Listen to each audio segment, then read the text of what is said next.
Let's make sure YouTube is on. YouTube. There. Okay. Hi YouTube. I'm here. But but yeah, it was I I was telling Tyler, I think. Or maybe it wasn't Tyler. I talked to several people throughout the day on Saturday, and yeah, it was Tyler cuz um I happened to go to the area in which he was kind of going to like work from, like where he was just sitting on his phone and, seeing the I'm sure communications channels between he and other people, and it was just funny because I didn't bother him about any of it. Like I was just like, oh hey, and I was just like doing this like a similar thing, like looking at like my stuff and checking on my things, and he and I kind of started chatting it up for a little while there and catching up about our own stuff, but on a personal level. But then finally, like he was kind of we were talking about like like I wonder how people are going to react. And I was like, I barely paid attention to any of this, Tyler. Like you couldn't ask me how I feel about any of it because like I was like, all the screens and the TVs playing, everybody is cool, but it's seeing all the doofuses that I like. And he was like, yeah, I know. He's like, I know you, Buster. So anybody who's been around me long enough in the community knows that like I'm usually more concerned with the social aspect of Star Citizen than the actual game anymore. I actually just enjoy the interaction with the other people, whether it's in person in the game. I don't really play the game as much anymore, but like I make people's faces and stuff, which I did desperately need to get caught up on. So if you're anybody out there, like straight up, if anybody's out there and they're waiting on a face for me, and they have been for quite some time, like maybe to the tune of a few months, I'm very sorry. It's just been a really weird time for me. So I will get to those like ASAP. I will try to stream at least once a week. That's kind of what I'm trying to tell myself, is like maybe try to come back once a week at least, start there, and then just figure it out. But hey, Sandgroper, it's good to see you. Yes, Proof of Life. Proof of Life, I do live, and I have been reading Asimov. I just got done with Prelude to Foundation. Now I'm in Forward to Foundation. So I'm like, I got like 7 more at this point. But yeah, I'm super into it. I'm really, really into the Foundation. I had no idea, I've always heard the name Isaac Asimov, right? But I've never, known about Foundation ever. And then I started watching the show, and I was like, I really like this, but I know enough to know, reading just things where people are like, oh yeah, this is not at all like the books, but it's got some things in common with the books. And I was like, okay. And so I started reading, and I can already see it. Yeah, it's a bit different. No spoilers for season 3, but Mycogenians, Mycogenians. But yeah, very, very interesting differences. But yeah, both are good. I can see where, just from reading Prelude, just reading that, just seeing, how different it is just from that little one book so far. And like I said, I'm a little of the way, I'm a little bit of the ways into Forward. I figure I'm going to go through all of them at some point. But at some point, after this one, I might take a break and read something else. Oh my gosh. Well, hey there, Astropub. Hey there, bud. How are you today? You missed the intro. I was Christopher crossing it out. We were, doing our makeup. Did literally 2-minute makeup, while feeling like I'm gonna ride like the wind. You missed it. But hey, Jen. Hey, Pyro. We're just getting caught up. We're just literally starting. I'm telling. We're on a tangent right now about the Foundation series by Isaac Asimov. Which this is what I was getting to. This is the point I was about to make about Isaac Asimov. I did not realize how much science fiction is so. I've always heard about him being this influential science fiction writer. I didn't realize how just how. It wasn't a very long time ago that he existed, you know what I mean? And also, basically how foundational Foundation series is. But also, I had no idea he's the Robot Laws guy. I had no idea. Like, I feel like I'm just like late to the Asimov, Isaac Asimov thing. Jump, jump. Hey, Zero.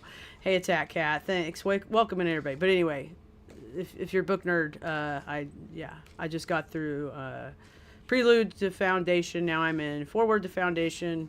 And then I was just saying I might take a break between after Forward and read something else just to get myself not too, because if I get too into one at a time, it's like all I'll talk about for the next 9 months. You know what I mean? It's all I'll do. Might have wrote a story or two. Yeah, I think so. Yeah. I didn't realize like how much of his stuff like connected to so many other things, if that makes sense. Yeah. But you know, I've always been such a big Star Trek person and all that. It's just funny like how, you know, I know some of the other like people that are important, but I just like Asimov has always gone, you know, I guess I've always missed it, and then I just finally found it. But thank you for the raid, Astropub. Oh, hey, Hinkin. How you doing? Trouble Magnet, what are you doing? Wait, what? What does that say? What are you saying? Oh my God, he did? I didn't know that. Oh my God. That's so sad. What a downer. The second foundation before I did guess the second location. Oh, you did. Oh, fun. But hey, Hinkin. Hey, Pramster. But yeah, anyway, we're about to so this weekend, let's talk about Star Citizen. Let's get back into that. Went to the Austin Bar Citizen Direct thing. Oh God, every time I say it, Austin Bar Citizen-Con Direct watch party. Blah, blah, blah, blah, blah, all the words in my mouth. We did that this weekend. I'm one of the Dallas-Fort Worth organizers because I live in Dallas-Fort Worth area.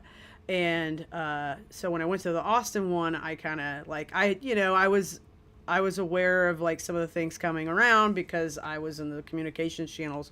I wasn't super involved in planning it at all by any means, but I just showed up and was like, what do you need? You know?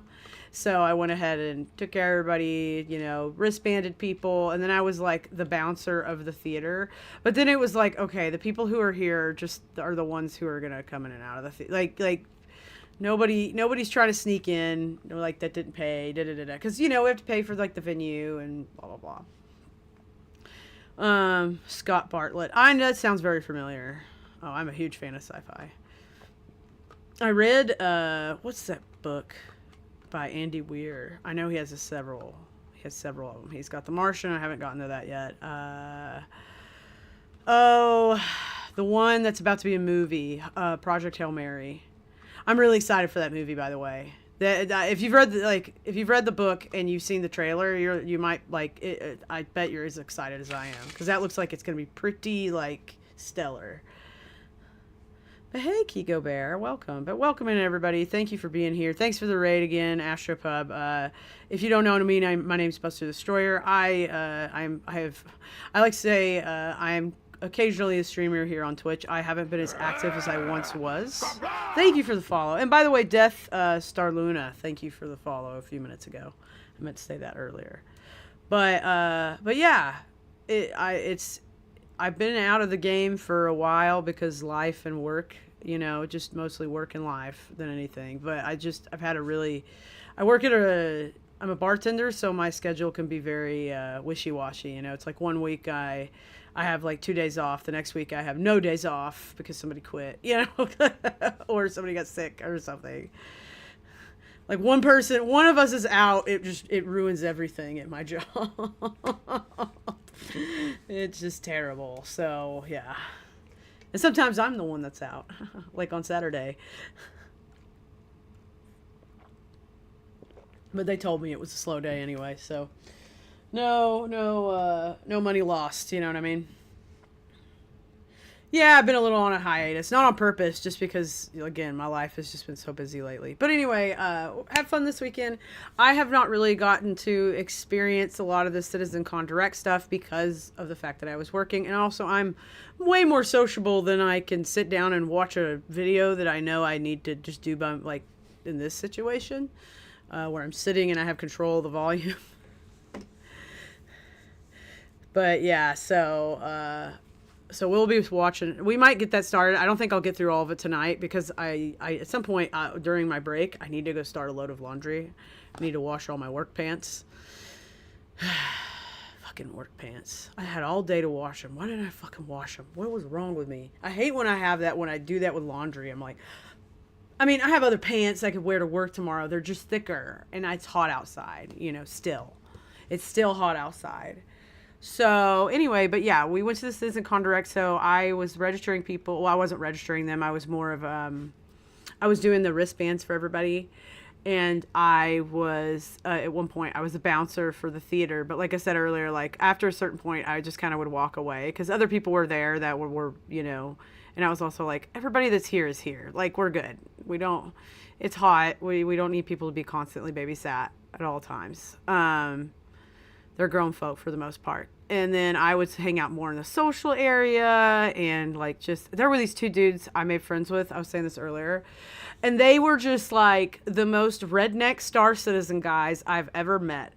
I mean, I've met some like, woo kind of Star Citizens, but these two were like, they probably, like one of them probably, if not both of them, owned a tractor.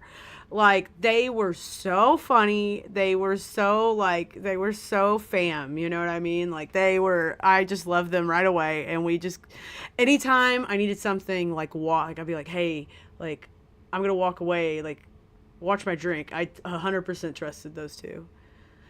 Yeah, they were amazing. They were really sweet. They were just these two tall, like, dudes. And I mean, they were big. They were both, like, the same. But they were, you know, they weren't related, but one of them reminded me of a very good friend of mine.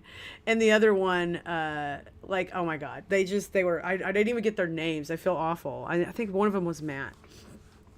But yeah, I'm sure that they requested faces from me. So at some point I'll come across their faces and be able to say hey to them. But they were so funny. They were honestly two of the funniest people I've met at a bar. They were my boys. But yeah, but we had a good time. I'm the social butterfly. I wander around and say hi to everybody. Oh, I've done that. I've done that a couple times, MSR. But I don't like doing that, you know. The best way to do that, though, is to throw something like a dryer sheet in with it, too. So at least freshens it, like, you know. I just wear, I mean, my work uniform is simple. It's just, you know, we can wear, like, jeans or black pants. But I chose to wear, I usually choose to wear jean or black pants. But again, I can't wear certain pants right now because it's like, you know, hot outside. It's hot. Okay, so Citcon Direct is like, what? It's a little under 3 hours long. We're not going to watch all of it tonight because I'm not going to get through all that. Like I said, I'll probably watch this for like at least the first thing. Oh, and some of it's the countdown stuff. Okay, we'll watch from the opening. Yeah, so if we shave off 30 minutes, yeah, it's a little under 2.5 hours total. Because we don't need the intro, the countdown shit. So let's get that lined up. There we go. But yeah, I had a lot of fun, and everybody I got to see, it was really nice to see you. And if for some reason you were too shy to come say hi to me, please don't do that again. Just always say hello to me. I'm easy to say hi to, or at least I try to be. But yeah. So let's see. Yeah, that's what I was saying. Like, the first 30 minutes is countdown. My thingy isn't working, so I'm gonna have to work on this later. But yeah, that's not working. I'm gonna have to just manually click it. I have way too many scenes.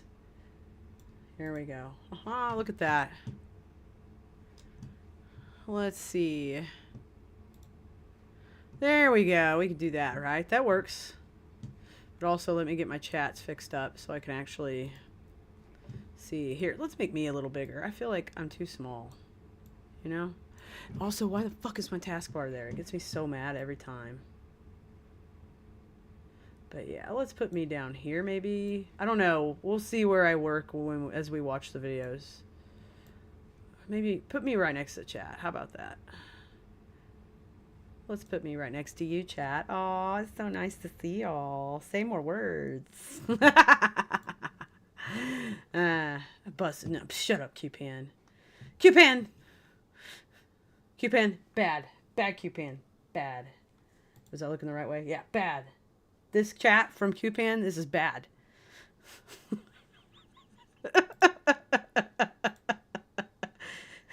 Behave, Q-Pan. I'm looking at you right there. Bad boy. Don't be a bad boy. All right. Cool. Oh, is my BRB up from a long time ago? Yes. All right, sweet. Let's do this. Let's play this. This year has marked a turning point in Star Citizen's history. Is this loud enough? Is it too loud? Whether we can build an architecture to deliver a universe with incredible detail at massive scale, seamlessly, and where thousands of people can all play together. Server meshing has been working pretty much flawlessly at scale for the past 9 months. It has brought a more populated and active verse, with up to 700 players online and in the same place. It's greatly improved server performance and delivered a much more responsive. I couldn't be prouder of the team. They delivered something no other online game does presently. There may be other games out there that claim large player counts, or even the ability to mesh, but none do it at We have to pause. I'm sorry. Scale and seamless. I didn't hear a damn thing. I'm not good at paying attention to Chris Roberts. Sorry, Chris Roberts. It's not you, it's me. Also, Weedle's here. We have to love on Weedle. Weedle's here. You have to, it's been so long since y'all have seen Weedle. Look at her. Oh yeah, we got pause for the pause. Look. Oh my gosh, look at her. Yeah, that was super loud. I gotta reset those. I'm gonna have to turn those off. Look, it's a Weedles. It's a Weedles, y'all. Oh, I know. This is such perfect timing. Weedle is like a little Klingon. She's a little Targ. Do you want... Watch, we gotta say her favorite word. Chicken. I don't have any for you, though. Oh, baby girl. Oh, wait. I can't kiss your head because I have lipstick on. Okay, you're good. You didn't get any lipstick. Whittle. Whittle, Whittle. Oh, my gosh. Whittle. Oh. Whittle. Whittle. Oh, my gosh. Whittle.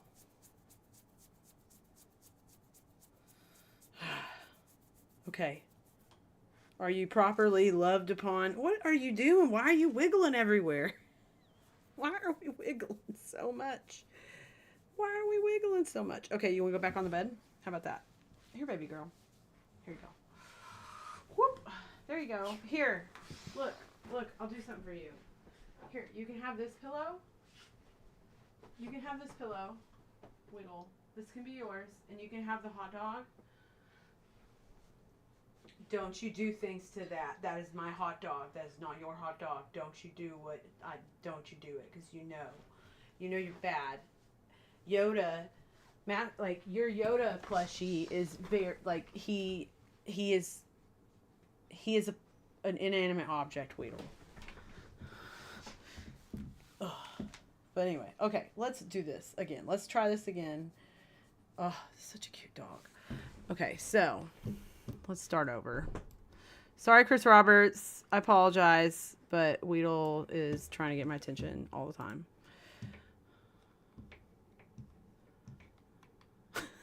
This is the hot dog. I just looked up at my monitor and just saw the hot dog. Just like, burp.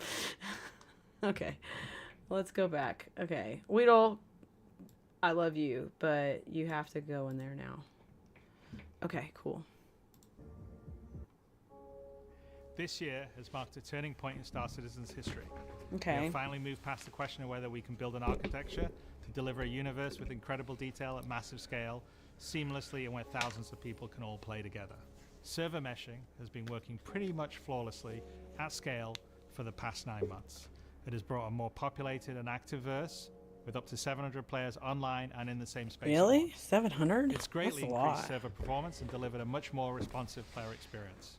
I couldn't be prouder of the team. They delivered something no other online game does presently. There may be other games out there that claim large player counts, or even the ability to mesh, but none do it at our detail, scale, and seamlessness. Of course, there will be continued improvements to server meshing and to Star Engine, but having moved past this last big technological hurdle has allowed us to finally focus on quality of life and stability improvements. Okay. Something that has long been overdue. We're about to deliver our 9th patch in 10 months, with content that has brought Star Citizen storytelling into new and exciting directions. We pushed more than 24 features and more than 2,000 bug fixes. And while there is still a long way to go, the game has gotten more stable, performant, and fun as a result. We see this in player metrics. More of you play every day. The daily average users is up 45% from last year, and your play time is up 15%. So more people venture out into the verse and stay there longer than ever before. And through all that, we've told the dual stories of the Frontier Fighters Assault on Pyro and the moral compromises being made to combat the regen crisis. Now, as those stories come to a rest for the time being, it's time to look forward to the next chapter of Star Citizen, where the instability in Pyro and the callous actions of some pave the way to new adventures, new locations, and new threats. Last year, we announced our next Star Citizen would be Nyx, home to the People's Alliance of Levski and bordering the Vandal threat. Okay. Today, we're proud to share that your adventures in Nyx begin not next year, but next month, when Star Citizen's third system comes online in Alpha 4.4. 2 new systems in 1 year.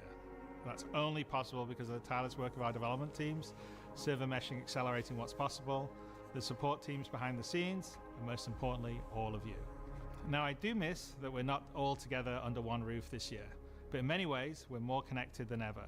Across the globe, many of you are gathering at watch parties, 9 of them with our developers in attendance, and countless others springing up in communities everywhere, and all happening simultaneously today. So even if we're separated by oceans and continents, we're bound together by the same passion for space, for discovery, and for this incredible universe we're building together. Whether you're at home or alongside your crew at a watch party, grab a drink, sit back, and let us take you inside our up-and-coming plans for the next year of Star Citizen. We are also separated by seas, lakes, and rivers. Chris Roberts. I'm sorry, I'm just being facetious. Ooh, ooh, ooh. Oh, I thought it was going to be like extra, extra. That's the way that immediately made me think of like extra or like the more you know.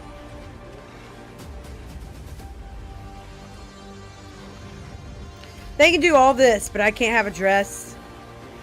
Come on, Chris Roberts. Come on. Why isn't it getting rid of the little bar at the bottom? It's making me mad. Oh, God. I'm just trying to get this out of there. There.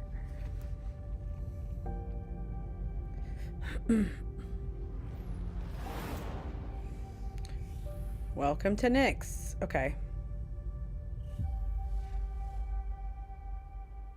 There's a lot of space trash, and I didn't like that. With the foundational technology now in place, the content development of the game is no longer restricted, allowing us to forge ahead with building out our first 5 star systems. Nyx will see the much-loved Levski landing zone. Yay! I do miss Levski. One of its most iconic landmarks, the Glacium. What? Here, you'll experience a new combined arms operation. There's ruby slippers? That will introduce new factions and new adventures for you to discover. God, I almost want to watch this at like 2x speed. Would y'all be mad if I did that? We're also going to do something that's at the heart of the entire Star Citizen experience, and that is to build it right in front of you. As we have done this year, with the addition of several major locations, such as the Hathor facility or the Lazarus complex, we will continue to unveil new Nyx content throughout the year. It's a slightly different approach to how we deliver Pyro, but we feel this gets the content into your hands sooner and shows our intent as we continue our march towards 1.0. I'm so incredibly proud of the work our teams have done and are continuing to do. We're excited to have you on this next step of our journey. And as with any journey in Star Citizen, that begins with a little story. Okay. At least 125 is just a hair quicker. I remember some of this. Oh, pardon me. In 2025, we introduced 2 major storylines spanning multiple patches, creating a living backbone for adventure across the universe. The first was Pyro Must Burn. It connected Stanton to Pyro and introduced the Frontier Fighters, who are relentless, brutal, and determined to wipe out any threats that cross them. And with this month's release, you'll now take part in the conclusion to that storyline. The second was Science Run Amok, with the Regen Crisis throwing the Empire into chaos, and you all jumping in to help the various corporations respond. Through that journey, we pulled back the curtain on ASD and its shady practices. What do y'all think? Long forgotten Onyx facilities, and met new characters like Dr. Logan Yorit and Detective Arkham Meller of the Hokro Agency. And just like the Pyro Must Burn storyline carried us into a new system, Science Run Amok is now setting the stage for Nyx, the next step in the larger story we're telling on the road to 1.0. As this new chapter of Star Citizen begins, let's hear from just a few of the team members working to bring this next era of our universe to life. 1.5 isn't bad. I have it 1.5 now. But if it's too much... When the system was first discovered, the United Empire, or the UE, came out and did scans and kind of found out that the system wasn't really worth setting. Planets were too hard to terraform, the resources were too tough to get, so they opened it up. And one company saw an opportunity where the UE didn't, QV Planet Services. And so they expanded into the system and tried to mine as much as they could, making a very slim margin by the sheer quantity of resources they were pulling out. We'll go back to 1.5. The system itself sort of ran its course from sort of a large corporate interest perspective, and then was mostly left abandoned. Now this ended up being the ideal situation for the People's Alliance, who were a group of revolutionaries who were trying to overthrow the dictatorship of the Messer regime that was going on in the Empire at the time. Yeah, fuck the Messers. So they went to the Nyx system and established what became known as Levski. They wanted to make it everything that the UEE wasn't at this time. I need to get a better monitor. They set up what they saw as their ideal society, where everyone's voices would be heard, where everyone would be equal. But they've fallen onto hard times. Yeah. So Nyx today is kind of at an interesting point in its history. Now that the UEE has kind of transformed itself into a democratic society, what is their role? What are the People's Alliance rebelling against? And they still see the Empire as being inherently unfair. They see their role as still trying to create a free and fair society. But on the other hand, they have more problems than ever, and there's new threats lurking around every corner. And they have to ask, are they prepared to handle that? Or do they need to turn to the UEE for help? Thanks for the validation, Lone Star. I see you over on YouTube. Sorry for the bar, guys. It's because I moved the Making a star system is cursor. You approach it from kind of 2 angles in a weird way. What is this system bringing I wish to I the could just gallery? lock it. How does this new system plug into it, and what does it bring to the table from a sort of a flavor experience? We want to make sure that whatever it's bringing to the company is unique. I guess I could in a way. Some flair to it. Dang it. So the Nyx system is a remote system Boom. where people want to go and live Turning free my mice outside of upside the down. pressure and influence of the Boom, UEE. look at that. It's I'm a so smart. remote and rugged system with a lot of hostility coming from the ever-present threat of Vandal. It's kind of like a frontier-esque thing. It's not lawless like Pyro, it's just kind of out there. Pyro's more like a Mad Max wasteland, and Nyx is more like Silverado or like Deadwood, right? It's kind of like a smaller Deadwood. scope. The emptiness and the loneliness is the Good old defining Deadwood. factor. You're still going to find gangs, you're still going to find hostile presences, but it's where people go if they want to live off the grid. The People's Alliance is the main peacekeeping force in Nyx. They were unhappy with the direction that the Empire was going under the Messers. They got out. They said, we're just going to start from scratch, build our own society, but build it the way that we think it needs to be built. They're not perfect, they're just people, but they're doing their best. They want to help keep Nyx safe and make it prosper. They are trying to do the best that they can, but are faced with the realities of dealing with people, which is tricky. The Pyro Star is quite a warm star. Stanton Star is quite neutral, and the Nyx is a little bit cooler. The system has its star, and it has this dark, really, really dense gas, sort of nebulous cloud, and it has points of light scattered around it, and those points of light in this gas cloud is really, really hazy. So because Nyx Work is in bordering progress, Vandal space, it was guys. important that we have a gap in the Nyx gas cloud where you could sort of just, in between the clouds, see a piece of the Vandal space. It feels so Ooh. close that it's even like protruding some red light. Ooh. The I level want to hang out designers with are using it Vandal. as an actual visual indicator of where to place more dangerous POIs. So if you point your ship in the direction of it, you should find, as we build it out, that you will be in more and more danger. And I think that's really cool. To give more atmosphere, I was testing out adding some sort of space snowflakes, essentially. So when you look towards the sun, you can sort of see Space snowflakes. Sort of like sparkle. But then when you look, When you need a away supply from of the those, sun, go to you'll see Spectrum. reflections and sort of like little glints of light. For the jump points in Nyx, we'll have two on this release. We'll have one from Pyro to Nyx and one from Stanton to Nyx. It should be going from Nyx to Castra, but we're essentially bypassing Castra temporarily. Hey, we want to make sure you can get there any way you want. Let me look at Glacier it. Belt is a huge asteroid belt that is in sort of the You're middle saying of it's the broken system. here. Let me check it. Glacier Actually, let Belt me is check it from my a phone combination of first. A bunch of technologies that we already had. The asteroid fields we use for planetary rings and gas clouds. Let's go to And it's Linktree. combining them to make something completely new that we've just not seen before. It's full of resources that are still left unharvested because it's kind of a tricky spot for mining. It's not the easiest place to go, but that means that there's still a lot of opportunity for independent miners to go out there. So the rocks in Nyx are a bit more sharp, like sort of like icy look, rocky, cliff-like, very different from those in the Pyro and Stanton. One of the big differences too is all of that extra added movement that just adds a little bit of extra flair. It's also a good hiding spot for No, it people works. trying to elude Is it capture, broken on manage advantage, Twitch? that type of stuff. Always feel way more interesting flying in those spaces than just, you know, through empty void. And as we build out the Glacier Builder for the next year, lots of places Try to that. put new content.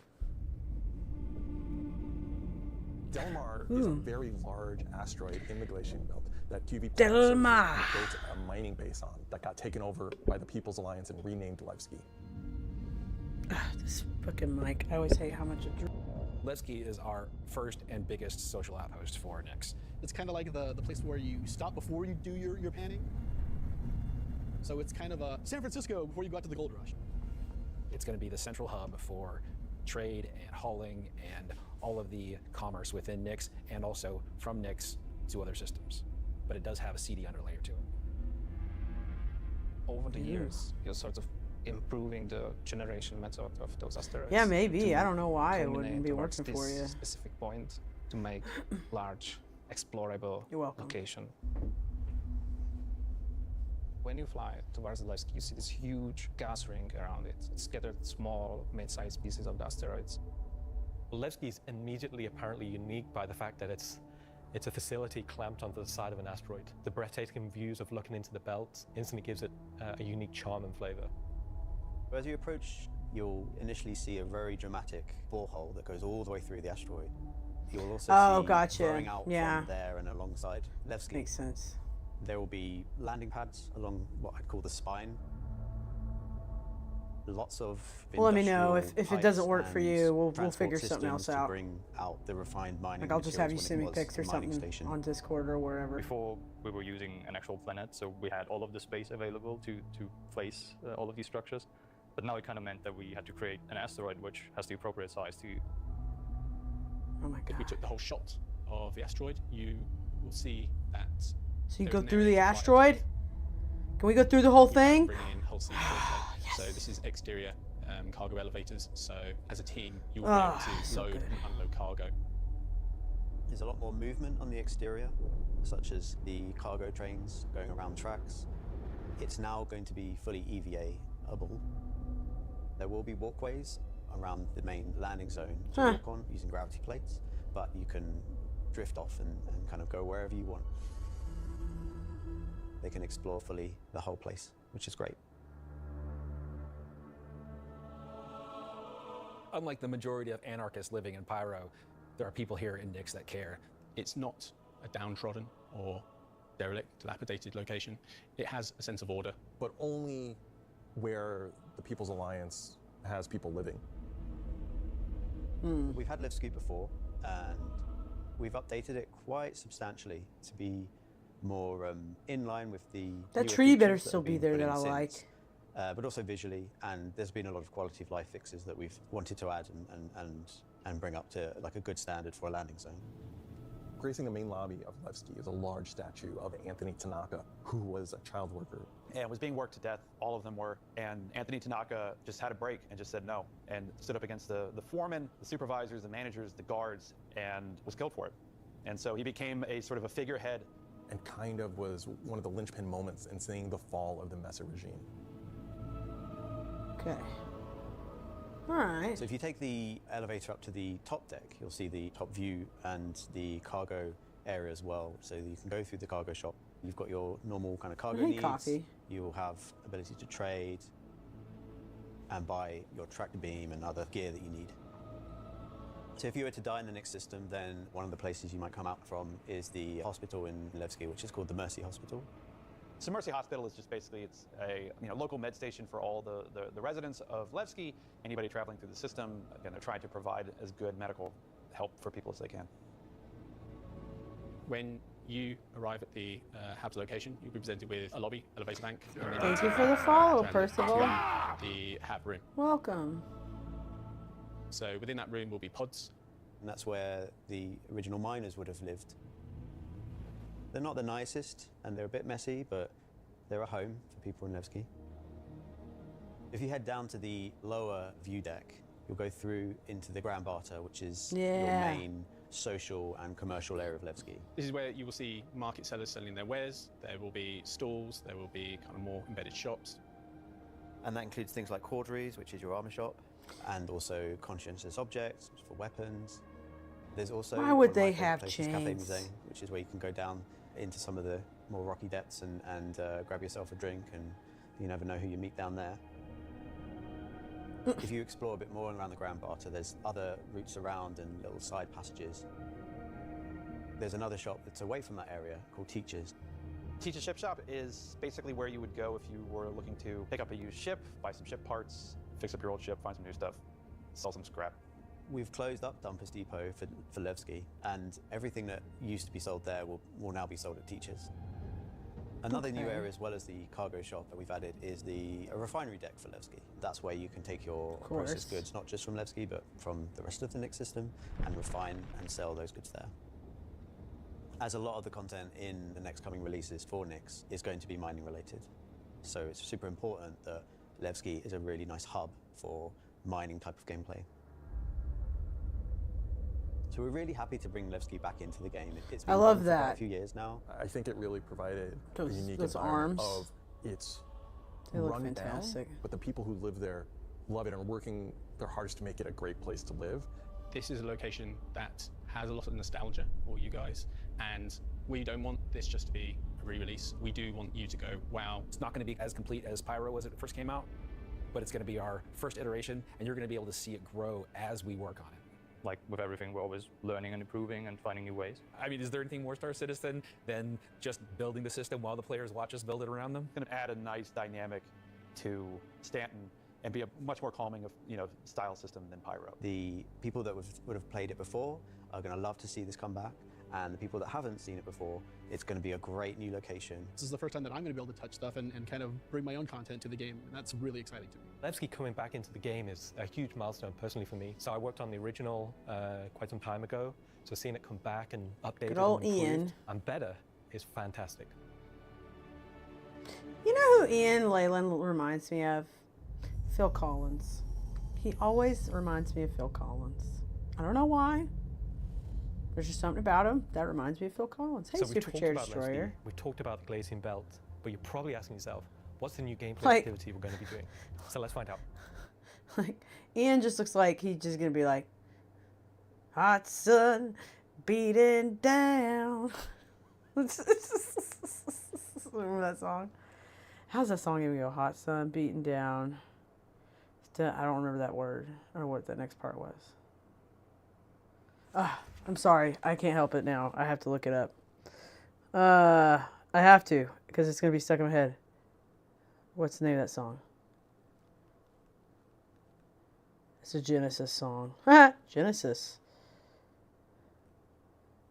Hot sun beating down, burning my feet just walking around. Hot sun making me sweat. Gators getting close, hasn't got me yet. I can't dance, I can't talk. Only thing about me is the way I walk. I can't dance, I can't sing. I'm just standing here selling everything.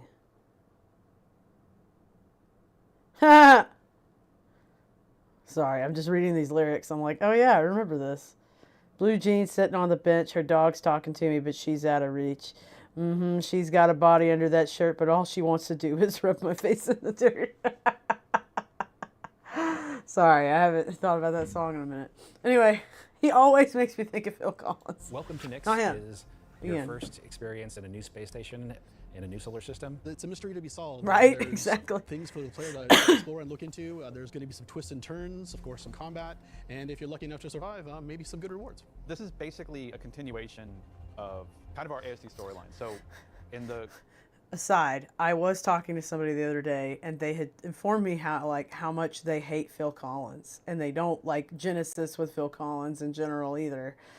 And that kind of made me laugh because that just made me think. It's like, oh yeah, I like literally like just a few days ago somebody told me that they hate Phil Collins. closing out what we had called our sort of science run amok storyline, Ooh. we had revealed that ASD had been The Lazarus procuring complex. sort of very black market illegal stuff in order to conduct their It's very experiments. science. That's very this comic mission is booky. basically going to be continuing on that trail. So the Navy has learned that illegal Wait. tech is being sold in the What did I UAE, just moved? and they're hiring What did I just interceptors. lose here?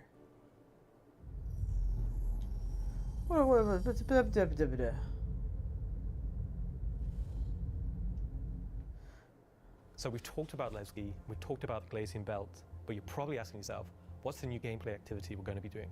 So let's find out. Welcome to Nix is your first experience in a new space station in a new solar system. It's a mystery to be solved. There's things for the player to explore and look into. There's going to be some twists and turns, of course, some combat, and if you're lucky enough to survive, maybe some good rewards. This is basically a continuation of kind of our ASD storyline. So in the closing out what we had called our sort of science run amok storyline, we had revealed that ASD had been procuring sort of very black market illegal stuff in order to conduct their experiments. So this mission is basically going to be continuing on that trail. So the Navy has learned that illegal tech is being sold in the UAE, and they're hiring Intersect to investigate. Intersect Defense Solutions is the leading military defense contractor in the UAE. So the Navy contracts with them a lot for doing various kind of military operations that they don't want to handle themselves. We didn't want players to Oh, looking to what work the for fuck is the that? Navy. The Navy just doesn't call up random Wait, citizens go and back ask, for like 20 fucking seconds. or military operations. That's all going to come from Intersect Defense Wait, Solutions. did I go back? Defense contractor in the UAE. So Okay. the Navy contracts with them a lot for doing various kind of military operations that they don't want to handle themselves. We did. That's fucking gorgeous. And then want God, players finally, you people are fucking getting it. to be working Jesus directly Christ. You for want the Navy. pretty The Navy just and doesn't call mean. up random citizens and ask, like, hey, if you're free, can you fly a helicopter? I guess as a player, when you can think about like, oh, where am I going to be doing missions that are capital ship battles or large fleet scale stuff or military operations, that's all going to come from Intersect Defense Solutions. Intersect have discovered the source of the illegal tech is in the Nix system and an old abandoned QV Planet Services logistics station that's come back online. So they want the players to figure out what's going on. Okay. So when you come out of Quantum and you start your approach vector to the objective, you'll be weaving through asteroids, going through the Glazing Belt, and slowly the station Oh, will nice to meet reveal you too, itself. Yeti. Now this is an old QV logistics station. It's pretty beat up, it's pretty derelict, but there's some point of interest that you'll spot as you go through. So the station itself shares design cues from old Pan Am stations found in Pyro. This architectural design found its way over to the Nix system as the system was being established, but you'll also see some additional design cues that QV planetary services. At what were point did I adding, so talk it's to nice you? Because transition I met a architectural lot of point. people. It's fairly I skeletal always in meet design. everybody. You'll see logistics yards and cargo yards, but also What did we facilities chat pinned about? inside the asteroid, creating this network of facilities. You'll notice there's a Polaris. near the main Peter hub. It's Gabriel, not a I do normal prefer Polaris. It's damaged, it's broken. to it's Phil not a standard Collins, corporate but, Polaris.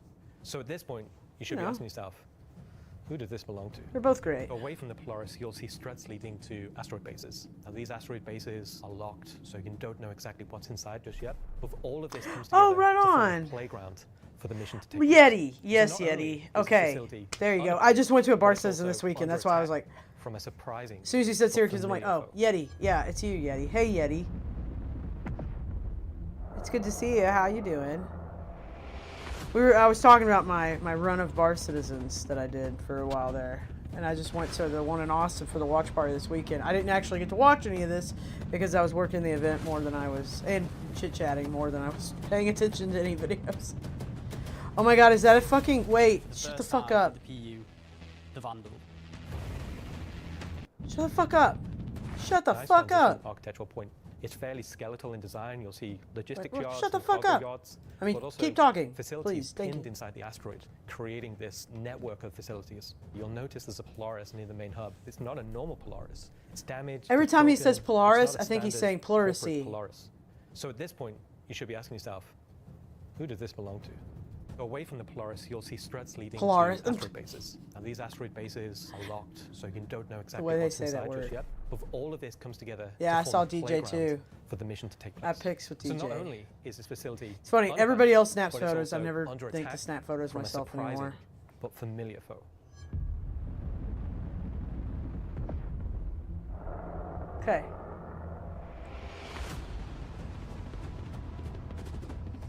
Mm-hmm.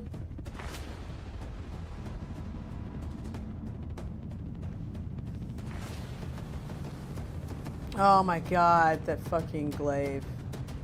And that fucking, The first time for the PU, blade. the Vandal. That's old school glaive. So the Vandal are a nomadic, very, very, very violent spacefaring race. They've been striking out against outposts and such in the Nix system. They don't really know what they want, don't know why they're doing it, but it seems like whoever's running the station is really pissed them off. Vandal raiding parties have been The big one rioting is the in system. Stinger? And Is this a they're new unaffiliated Vandal to any ship? clan, with small groups coming in and picking at them. But as time goes on, those raids are getting bigger and more frequent. They'll be the scythes that you're familiar with, glaives and blades that we all know and hate, and a new We all know and hate. Vandal ship. And that's the Stinger. We've seen this before. Contacted by some civilians on arrival asking you for help. Or at So least this in one's its your early choice. development. Either We've bug seen the out, Stinger mission before. over it, or join the fight. I think.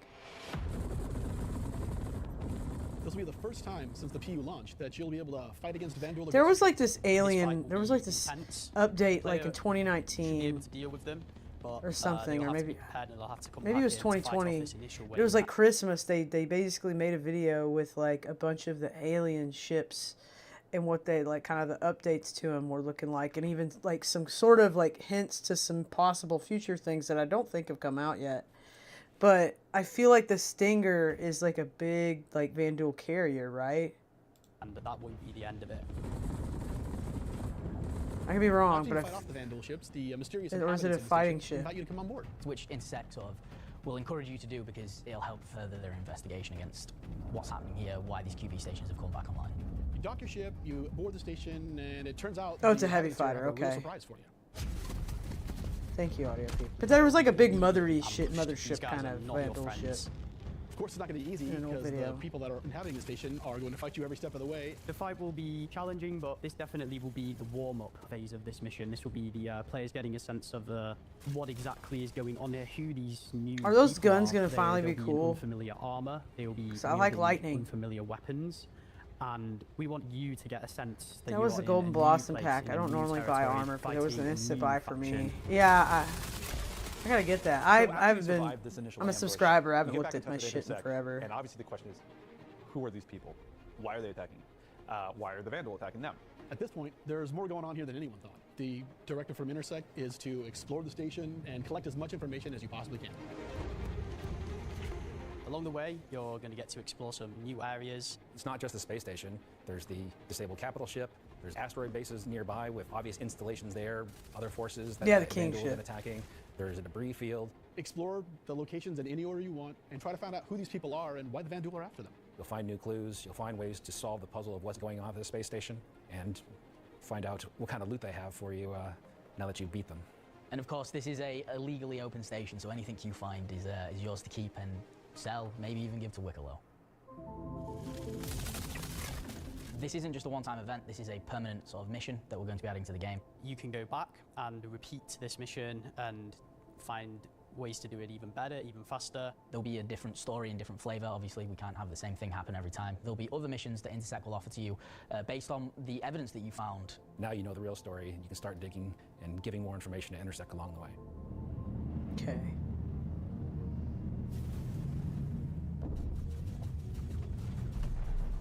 I'm super excited to finally see the Vandal in the PU. I'm excited to bring Yeah, cool I would ship be. combat to SC.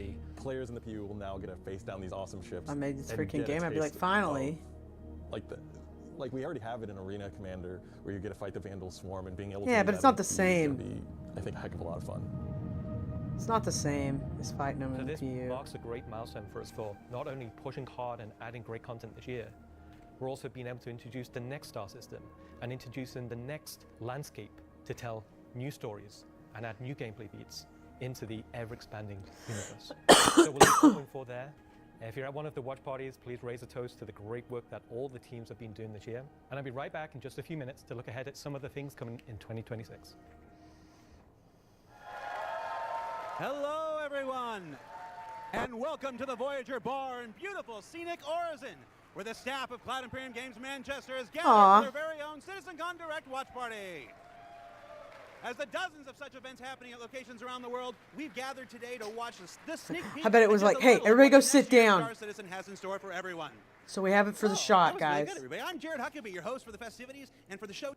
I just want to say, and I'm going to say this because I may have sent him a message. I may have told Tyler. I may have even reached out to Knight Rider to say this to several people and in hopes that it will eventually get to Jared. He looks so healthy. That is the healthiest he has looked in a while. I'm not trying to say he didn't look good before. Come as you are, Jared. We're always happy to see you. But he looks really good in a like you can just see the, I don't know, there's a change. It's not just like losing weight or something. It's like his energy is different. His whole like vibe is like good, you know. Not that it's been bad, but you know what I mean? Like, it's just improvements have come around in his life in some way, and I'm happy for him.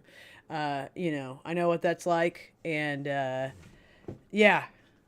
He looks fantastic, and he looks really healthy. Now, I know he's probably got some makeup on, too. That helps, but, I mean, why wouldn't he have makeup on? I have makeup on. I mean, powder is magnificent when it works. But yeah, he looks really, really, really, like, happy and healthy right now, and I'm really happy to see that. I haven't really watched much Star Citizen stuff in, like, the last couple of years, so it's a little more day and night for me, because I'm thinking about, like, one of the last times I watched a video, and I'm like, oh yeah, like, major difference. And his hair looks great.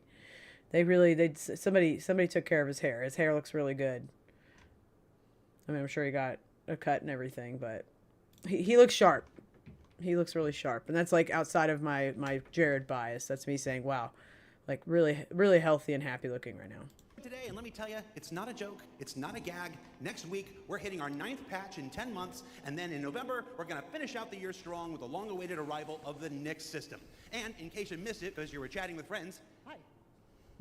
It's not the lawless wasteland of Pyro many folks have been speculating, but an independent system with its own set of rules and laws and multiple ways to get there. It's an exciting time for everyone at Cloud Imperium Games because, as the architects of our persistent universe said at the start of the show, the foundational tech that we've been building for so many years has now unlocked us to bring more to Star Citizen than ever before as we continue our journey towards 1.0. Now, before we continue with the show, let's get a few housekeeping tasks out of the way. First, we're simulcast on YouTube and Twitch. So if you want the keen communities of Twitch or the 4K ultra high resolution of YouTube, you have your choice. Second, throughout the broadcast today, we want to see and hear what you have to say along the way, and you can tell us on social media by using #CitizenGone. We're especially interested to see any photos from those watch parties that are happening across the globe, and we're going to find some way to bring a few of them into the broadcast later in the program. Third, we've also had a CitizenCon contest going for people to create their very own slice of life in the PU videos, and we played the winning entries during our pre-show countdown. The offerings were super varied. The idea was to work with a team to show the life of a miner or a hauler or a bounty hunter or whatever. But one guy just said, I'm going to make a video about how awesome I am, and I respect that. So shout out Nocturnal Revenant. I don't remember if you were one of the winners getting an L21 Wolf from Kruger for their efforts, but you won the coveted Disco Lando Complete Narcissist Award. And to all the winners, I'm sure someone will either be in touch with you about your wolves or they'll just show up on your accounts. I really don't know how that process works.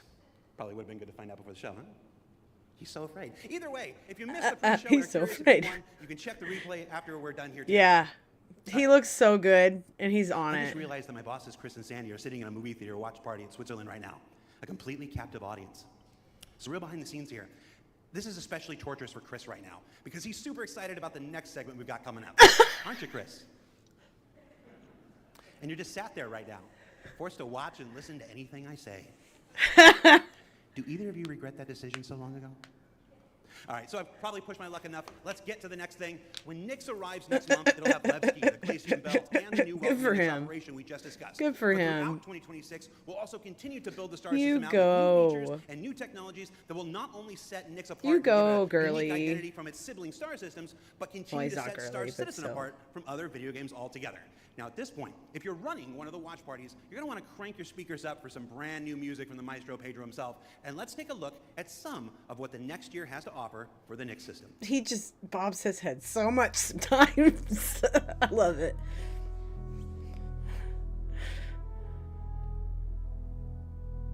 Yes. At Cloud Imperium Games, we believe art inspires the best technology. Okay, let's check something. How long have I been on? It pushes us. Before we get super into that. How long have I been on? And what time is it now? It is 9 o'clock for me. And I have been on for a little over an hour. So what I'm going to do, I'm going to keep playing this. I'm going to walk around. I'm going to go hang out with Weedle for a second. But I'm going to be listening to it. Because I know I saw some of this. I actually saw some of this during the thing. But this is going to be me walking off on a little breaky. To create even better while y'all listen to this. When Genesis comes and to I'm listening to it too. Starting next year, it will change how you experience every world. And not just in the building of the new planets for the Nix system. We will also go back through Stanton and Pyro and reimagine them through the lens of our technology. Previously, and more traditionally, we'd create slices of biomes, like deserts or forests. This approach moved us forwards and got us this far, but solving the scale was always tricky. And for Star Citizen, we like to do scale on another level. Issues like seeing tiling from our height maps from high altitude, or the unpredictable blending when two biomes connected, were common. But ultimately, things just never felt right. Our worlds were gorgeous, but to us, they still sometimes felt like interpretations. Now this was a super hard problem, which we needed to solve at the scale the Star System requires. We challenged ourselves to emulate nature in the most believable way, and not just on a planetary scale, but to our level of detail.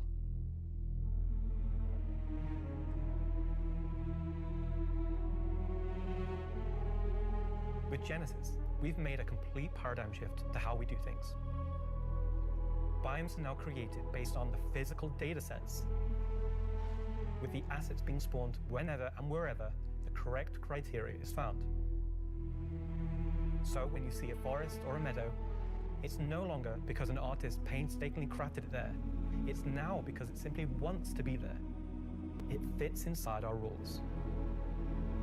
Genesis also ties into our other gameplay systems.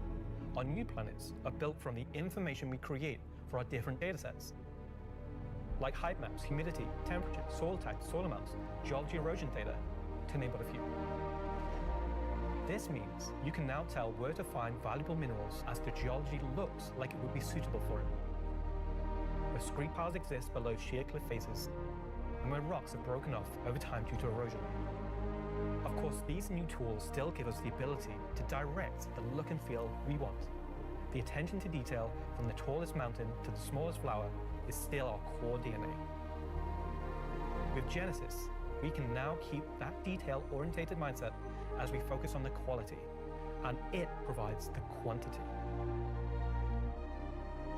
Genesis provides our planets with the ultimate sense of exploration and adventure, discovery in the purest emotional form.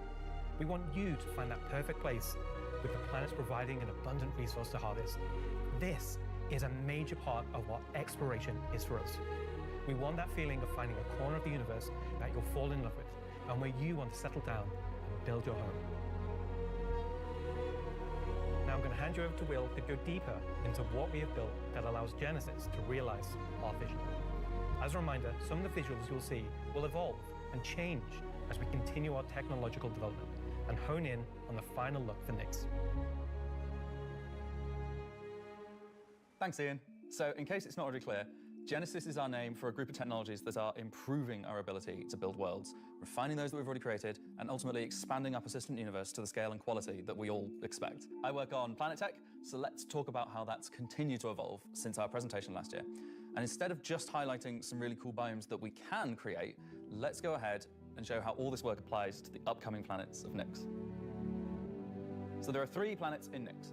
Nyx 3 is a gas giant, and I think it's blue. It's not going to surface. I don't really know. Nyx 2 is a yellow, toxic. It's got like this high-pressure atmosphere, and it's like a very volatile planet with high risk-reward gameplay.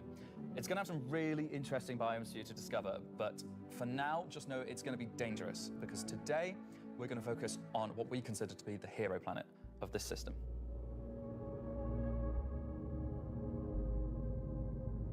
Nyx 1 has got a rugged, remote beauty. It's got a diverse set of biomes, from weathered rocky mountain ranges to vast sweeping forests and grasslands, and from damp, expansive wetlands to claustrophobic, festering swamps. These core biome concepts give us a fantastic platform to hone our technology, in some cases because the current tech couldn't do them at all, or because we want to completely step up our game for them. So, let's approach this planet in much the same way that you, the player, will, from orbit. The orbit appearance of the planets going forward is far more tied to what is present on the surface. Previously, we had different data that drove the orbital and ground coloring. That's because the orbit was designed to look like vegetation that we'd place on the surface, and the ground coloring was trying to be a mix of soil, rock, and the organic compound coloring that forms the kind of colors there. Now we author much more of the data in a unified way. When you look at Earth, you see blues and greens for ocean and vegetation, and brown or yellowy tones for sand and soil. We wanted to keep it as simple as that. The same set of textures and data that define the color of the soil, sand, and rock on the ground are used to create the orbital look. We then assess the presence of vegetation and competition between different species on each part of the planet, and use that to blend in tones of green, including variations due to species health and the current season. This creates a far more complete image and allows you to identify features, geologies, and potential points of interest all the way from space. Let's go down to the surface and start with something closer to what you're used to, but in a whole new light.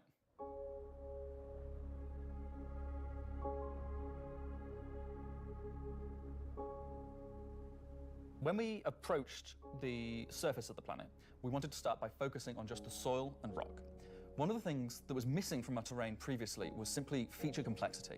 Looking at our contemporaries, we lacked detail at the ground scale. To combat this, we've added a new layer of data. That layer is called the medium tiles. These are intelligently placed on top of the existing 4-kilometer terrain tiles based on slope, soil type, and other erosion data. And these medium tiles don't just create height changes, they also bring in local erosion data both for soil and bedrock size values. And this gives us a whole new level of terrain detail, of scale, and allows us to create far more unique locations across the planet. So now that we've nailed the surface, let's have a look at adding some rocks. We've now got 2 major contributors to the rock content of our planets. Firstly, long-desired feature, cliffs. We are adding large-scale, varied detail to all our cliffs based on the geology at a given location. This adds an exciting new dimension to steep slopes that we simply couldn't get before. The second is a big one for you ground vehicle enthusiasts. Rocks are now found not scattered everywhere, like spilt popcorn at the cinema, but only in places you'd expect to find them, thanks to a brand new rock scattering algorithm that isn't annoying as hell. Using physical data generated for each large and medium tile, now rock distribution makes sense and has a physical basis. So if you're still crashing into them after this comes out, that's on you. The rock assets themselves have had a glow up too. We now create rock sets related to a particular geology that look like they originated from the same source. And yet it should be noted that that in the midst of our sorrow, in much more interesting ways too. this death takes place in the shadow of new life. The sunrise. So now that of our new base world. terrain and rock scattering looks good, A world that our let's beloved add some comrade vegetation gave his and life explore to some protect. additional biomes. He did not feel this sacrifice a vain or empty. Nyx one's forests and grasslands are full of trees, various grass species, rock formations, and they're found in all Of my sorts of friend, I elevations, can only like say mountain this. valleys, open plains, and dense meadows. And when we start to add a bit of fresh water, they Of all begin the souls transitioning I have encountered into more in my wetland-type travels, biomes. his was the most And while forests are super cool, let's focus on the grasslands and Human. wetlands today. So, how are we making these look so great? Obviously, we've had grass before, but never meadows of it. Because until now, we haven't been able to spawn grass in large enough quantities or effectively represented at distance. So we're stepping up our game in terms of To story, boldly shading, go where shading no grass. one has gone before. Now let's create vast quantities of assets across all biomes, whether it be dense meadows or more complex collections of ground cover like you can see in these wetlands. We are also able to fit our grass tiles to the ground by conforming them to the unique terrain underneath. Now we can finally cover complex terrain shapes with grass and ground cover assets, and as a result they are now gravity aligned, meaning each blade is oriented as you'd expect and not sticking out like before.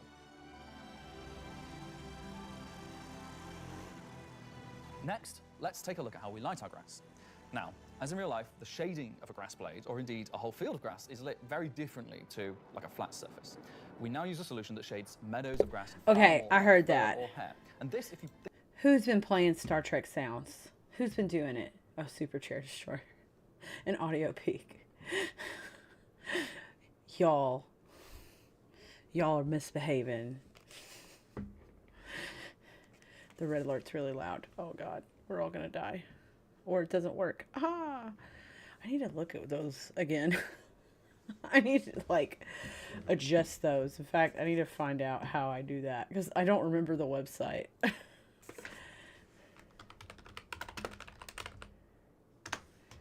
What was it? Is it sound alerts?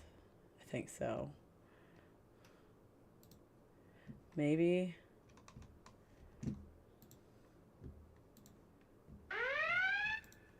Let's see.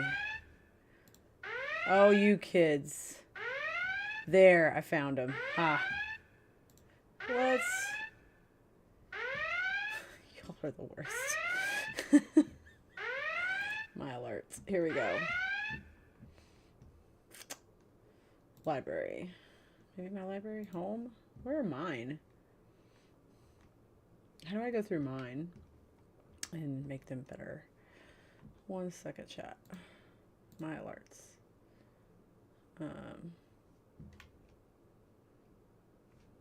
Can I just look at the stuff I'm doing? How do I look at the ones I use?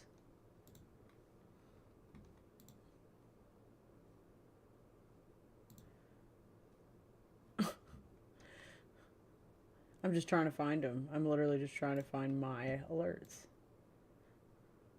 Okay, here we go. Is there a way to make sure all of their, yes, their volumes are super down? Let's put them at like 10%. Because some of them are super loud. I put them at 25% a while back, but I think 10's going to be a lot more.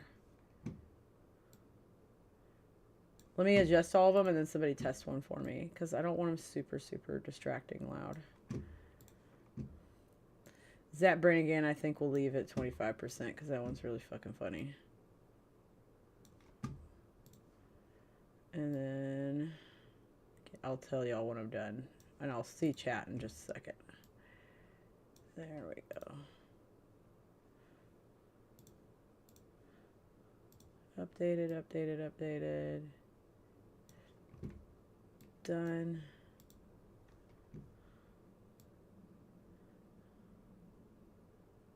Okay. We've updated them all.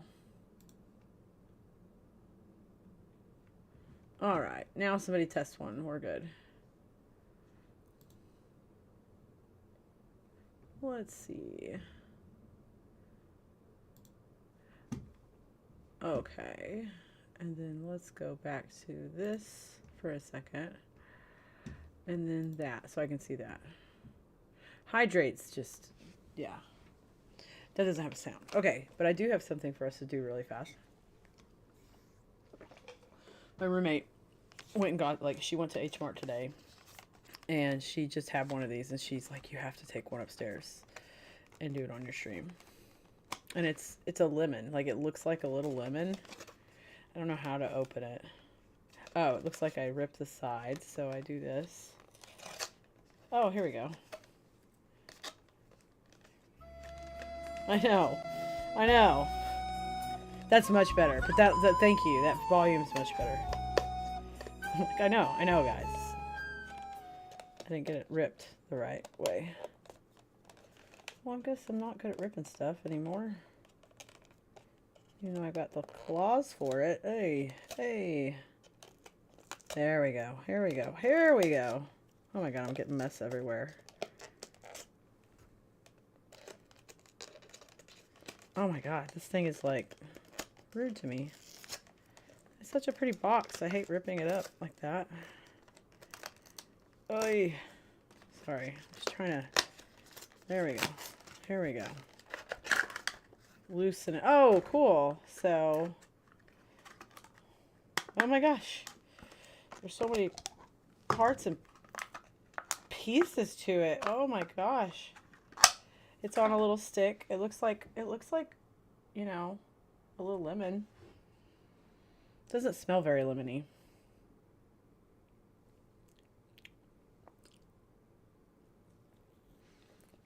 Okay.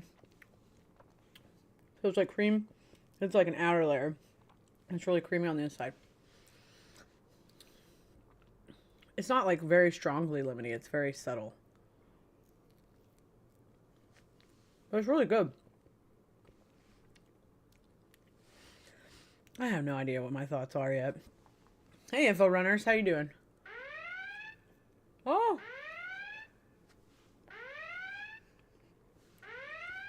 I can never do mukbangs. People that are like eating. Oh my god, I can never do that shit. Very attractive. Yeah, recovering. Well, good. I'm glad. I was at the Austin watch party. It's funny, I'm not in the group photo because I was, you know, I was hanging out back on the dock with the cool kids. Anytime you can't find me for a group picture at a bar says and you know I'm at, just go look out back. I'm probably out there doing hood rat shit. Why do you need psychological recovery? This is good. I like it.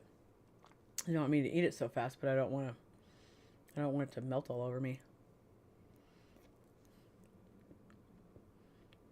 But it's really good. Oh, now I'm getting more lemon as I go. Like the aftertaste is really there. Maybe it's because it's like melting a little bit.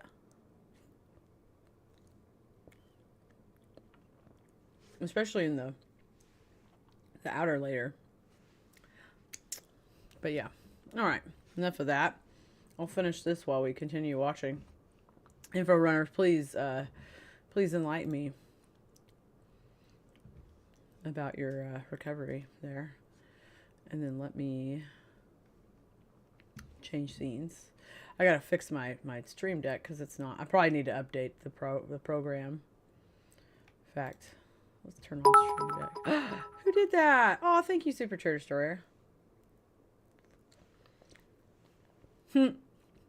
Wait, no new ships? Is that what you're mad about?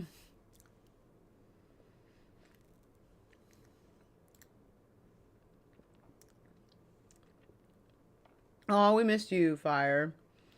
Thank you for a shirt. I actually have that. I'm waiting for it to get cold out for me to start wearing it. I'll wear it to work, probably. Even though it wouldn't be technically part of my work uniform, I wouldn't care. There's some nights I go to work, especially when I do audio, where I don't wear my uniform because I don't want them to think I'm their bartender at that time. Because I'm doing sound and I don't want to be talked to as much. All right, let's continue with this. So I did see a lot of this while I was at. That's why I kind of like ran off and like did a quick break with Weedle because she wanted to go outside. But which we are not trying to make fun of a certain streamer, but my dogs can freely roam the house as they need to. Think about it, makes sense. At a distance, a field of grass is far more like a carpet or cloth than a flat surface. This I'm sorry improves for how the grass search looks from a bar, near guys. perspective, as well as bringing us It just nicely drives me to crazy. how we're solving the distant representation of grass. I wish it wouldn't So, pop let's up talk when about I'm the distant off screen. One of our biggest achievements with Genesis is allowing us to build beautiful biomes out of flora and geology assets like a building set. Can I say Lego? No. Too late. But in the past, this broke down very quickly when objects simply disappeared when viewing the same biome from 10, 20, 100 kilometers away. You know what we're going to Because do, we though? don't hide planetary transitions and allowing you to view complex regions from very large distances, there are almost infinite perspectives from which you can see a location in Star chat, System. though. I So, can't see chat how yet. can we afford to evaluate complex spawning logic at runtime for the entire swathes of the planet? Enter the virtual terrain. The hot dog? Where did I Virtual get? terrain, Where did or you get the VT hot for dog? short, is how we Where's now it? Oh, track I've and just. represent our My terrain at roommate just varying got me scales. that like last year, I think, This at has Target. been the enabler for all of the lovely advances in terrain complexity and asset spawning we've shown so far. And it's also how we now evaluate and represent vegetation from a distance. When creating the VT for each part of the terrain, we assess if vegetation has covered the ground, and if so, All what right, shading see should ya, it be. fire. For all of our biomes, we're now able to use the same shading model for the distant representation as the close-up asset, whether that's our lovely rolling hills, some more dramatic rockscapes, those muggy wetlands, or even our festering swamps. Festering swamps. I love that. So yeah, we didn't forget about the swamps, and they're coming to the next one as well. Built using the lessons learned and all the technologies we've developed, these swamps now spring into existence from the planetary data. This biome combines all of the elements from the other biomes we've shown you today, from water interaction, denser spawning, unique ground coverage, and I think it creates something really unique. Swamps are gonna be so awesome.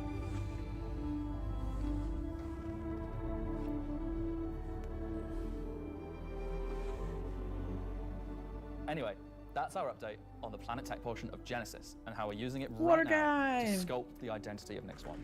And I hope you're as excited as we are to explore this and everything we haven't shared yet next year. As you can see, Genesis is now inspiring everyone here to create planets of the quality and believability we've always strived for. A meeting of technology and art that I truly believe will set our worlds apart from anything we've done before. And with that said, let's move on to a little travel between systems, literally.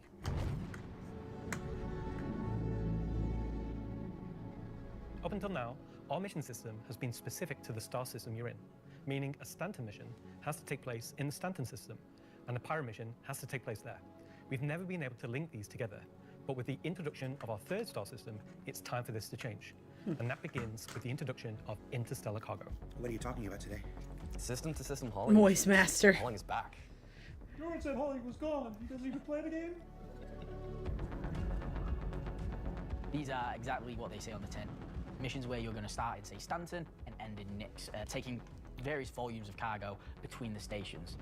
So there'll be high volumes of cargo that kind of fulfill the purpose for the Hull C and the other series of Hull ships. And there'll be a few sort of more direct routes. So you might pick up some cargo from Ruin Station in Pyro and go through the jump point to Stanton and drop it off there at one of the Helios. Well, fine. So if you've never sort of experienced the jump point or going through it, these missions will require you to. They're no way limited. You can do them in any sort of ship you want, any size of ship. I'll be doing them in my Drake Cutter myself, between Stanton and Nix. Just a Drake Cutter.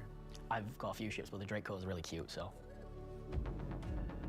One thing that we're looking to add with these interstellar missions is scripted comet encounters where you can be attacked by NPC ships. Maybe the mission giver has tipped off some pirates who are looking to get a hold of that cargo, as well as express Auto missions. mods like, stop complaining. The deadline timers that you're used to in the regular hauling missions might get really tight, and you've got to learn to be very fast.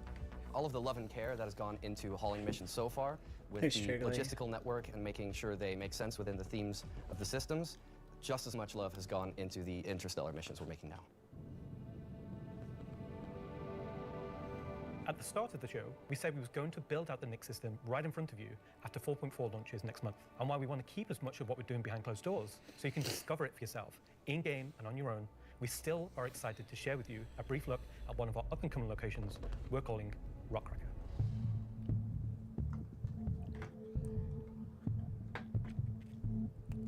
Okay, so Rockcracker, Jared, is our internal name. Rockcracker is where you have Maybe. to crack We'll see if a it does. I was at a thing this weekend, like I was at a watch party. Oh. I just didn't have So time way to out actually into the Kika Belt, watch. you'll find these old QV break stations.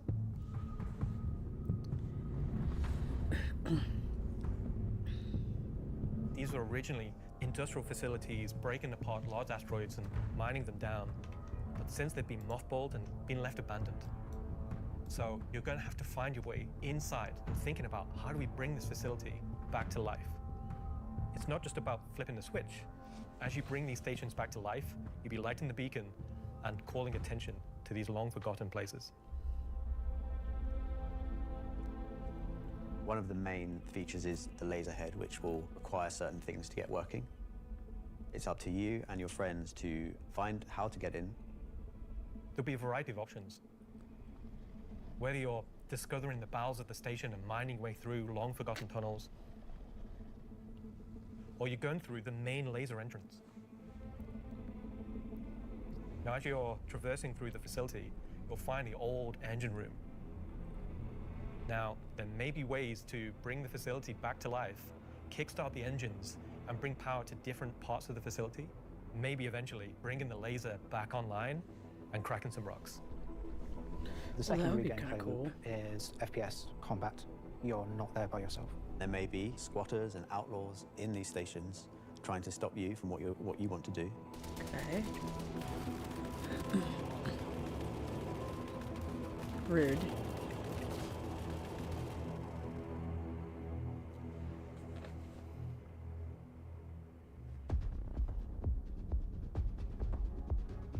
So you've found these old facilities, you've brought them back to life. You've systematically brought power to various functions of the facility. You've activated the laser. You've fired the laser. You've broken apart the rock. And then you'll be able to fly your ship inside, see what's there. I feel like somebody should just remix those last things he said. Yeah. You just get into your ship and fly in and start searching around and trying to find the pieces that you want to mine.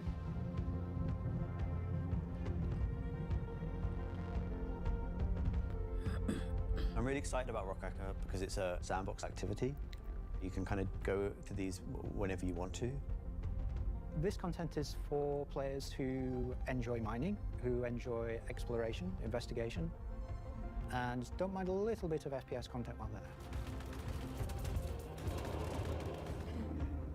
It will be a very new experience compared to any other asteroids, because this one, kind of like Alan and mine, will crack open and show its secret.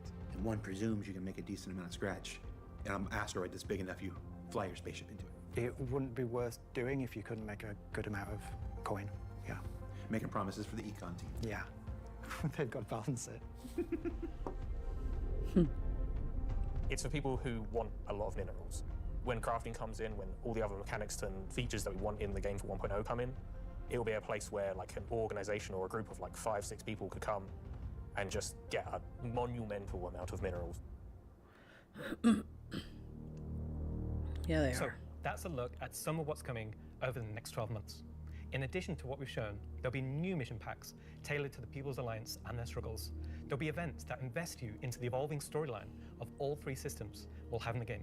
And of course, right? when we begin populating these with new We'll end planets, up, you know, there'll at be a the whole host of family ground-based reunion one of POIs, these settlements, and days. structures inhabited by those trying to make their way in the verse. And all of this in service of building star systems that complement the massive corporate yard of Stanton, the lawless ganking of Pyro, and now the new frontier of discovery for the Nyx system. Shall I say ganking? You already did. Good job. So a whole lot to take in there. Interstellar hauling is the beginning of a massive expansion to the mission system that'll let us connect these 3 star systems like never before. What else we got? Rockcracker. Rockcracker is just one of the next operations that'll be coming to the Nyx You system probably in like the first half turn of your next beers year, around, where please. you're gonna fly into an asteroid and do that thing that miners love more than anything else. Complain about PvPers getting in their way. No, I'm being told it's mining. It's mining. And of course, one of the most anticipated features coming to Star Citizen, Genesis, and what that means for the planets of Star Citizen, including the ones already in there. So let's talk to Will Hain and find out more. And I'm just remembering that Will Hain is in France at the watch party. Okay, France. Ask Slarty Bartfast over there how they're going to use Genesis to update the planets and moons of Stanton and get back to me, all right? And see if we can get some forward. Slarty Bartfast. What else we got? The Citizen Digital Goodies Packs. That's a hard thing to say. That went up for sale a couple weeks ago and has a whole bunch of Sounds like mysterious you items said in it. And that's what I Citcon can tell you titty now, that packs. almost all of them are tied to the Nyx system in one way or another. So let's find out what's actually in there. There's a gunship flight suit and helmet, 2 armor Oh, sets that's from a cute. mysterious faction causing a ruckus with the Van Duel, and an Intersect BDU sweater and outfit, a couple of crazy weapons. No, that I'm certain we're going to learn about in just a few minutes. Some developers slick, at swag, the and finally, to celebrate the long-awaited Manchester Van Duel, the office. Star He Citizen, just told them cool pretend men they who were wanted to talking, grow and they were watches, just which I swear to love, they're- praise, and cherish forever. So yeah, They're it's a just- pretty they're solid- having a pretty fun solid time haul with for it. this year's digital goodies pack, which you can still pick up right now on the RSI store. So now let's go ahead and transition into our next segment. Much of what you see in the show today has been the culmination of a lot of people's work in... What's up? All right, I had a dream about like this once. Yeah. Okay, so against everyone's better judgment, the thing is finally Oh, that's happening. actually a really Can I good help? Jared. How do you think the show's going? He got scanned into the We're game. getting the Nick Star system and the Van Duel are coming. And there've been a lot of Nicks, right? Well, yeah, but it's a major milestone and it deserves a major showcase celebrating everybody's hard work. And you got more, right? Well, yeah, there's spaceships coming out. Cool. Wow, it's like they only scanned the original community portion of me. If pictures steal your soul, imagine what Facebook and PTAC does. Well, this has been super cringe. So I'm gonna head out.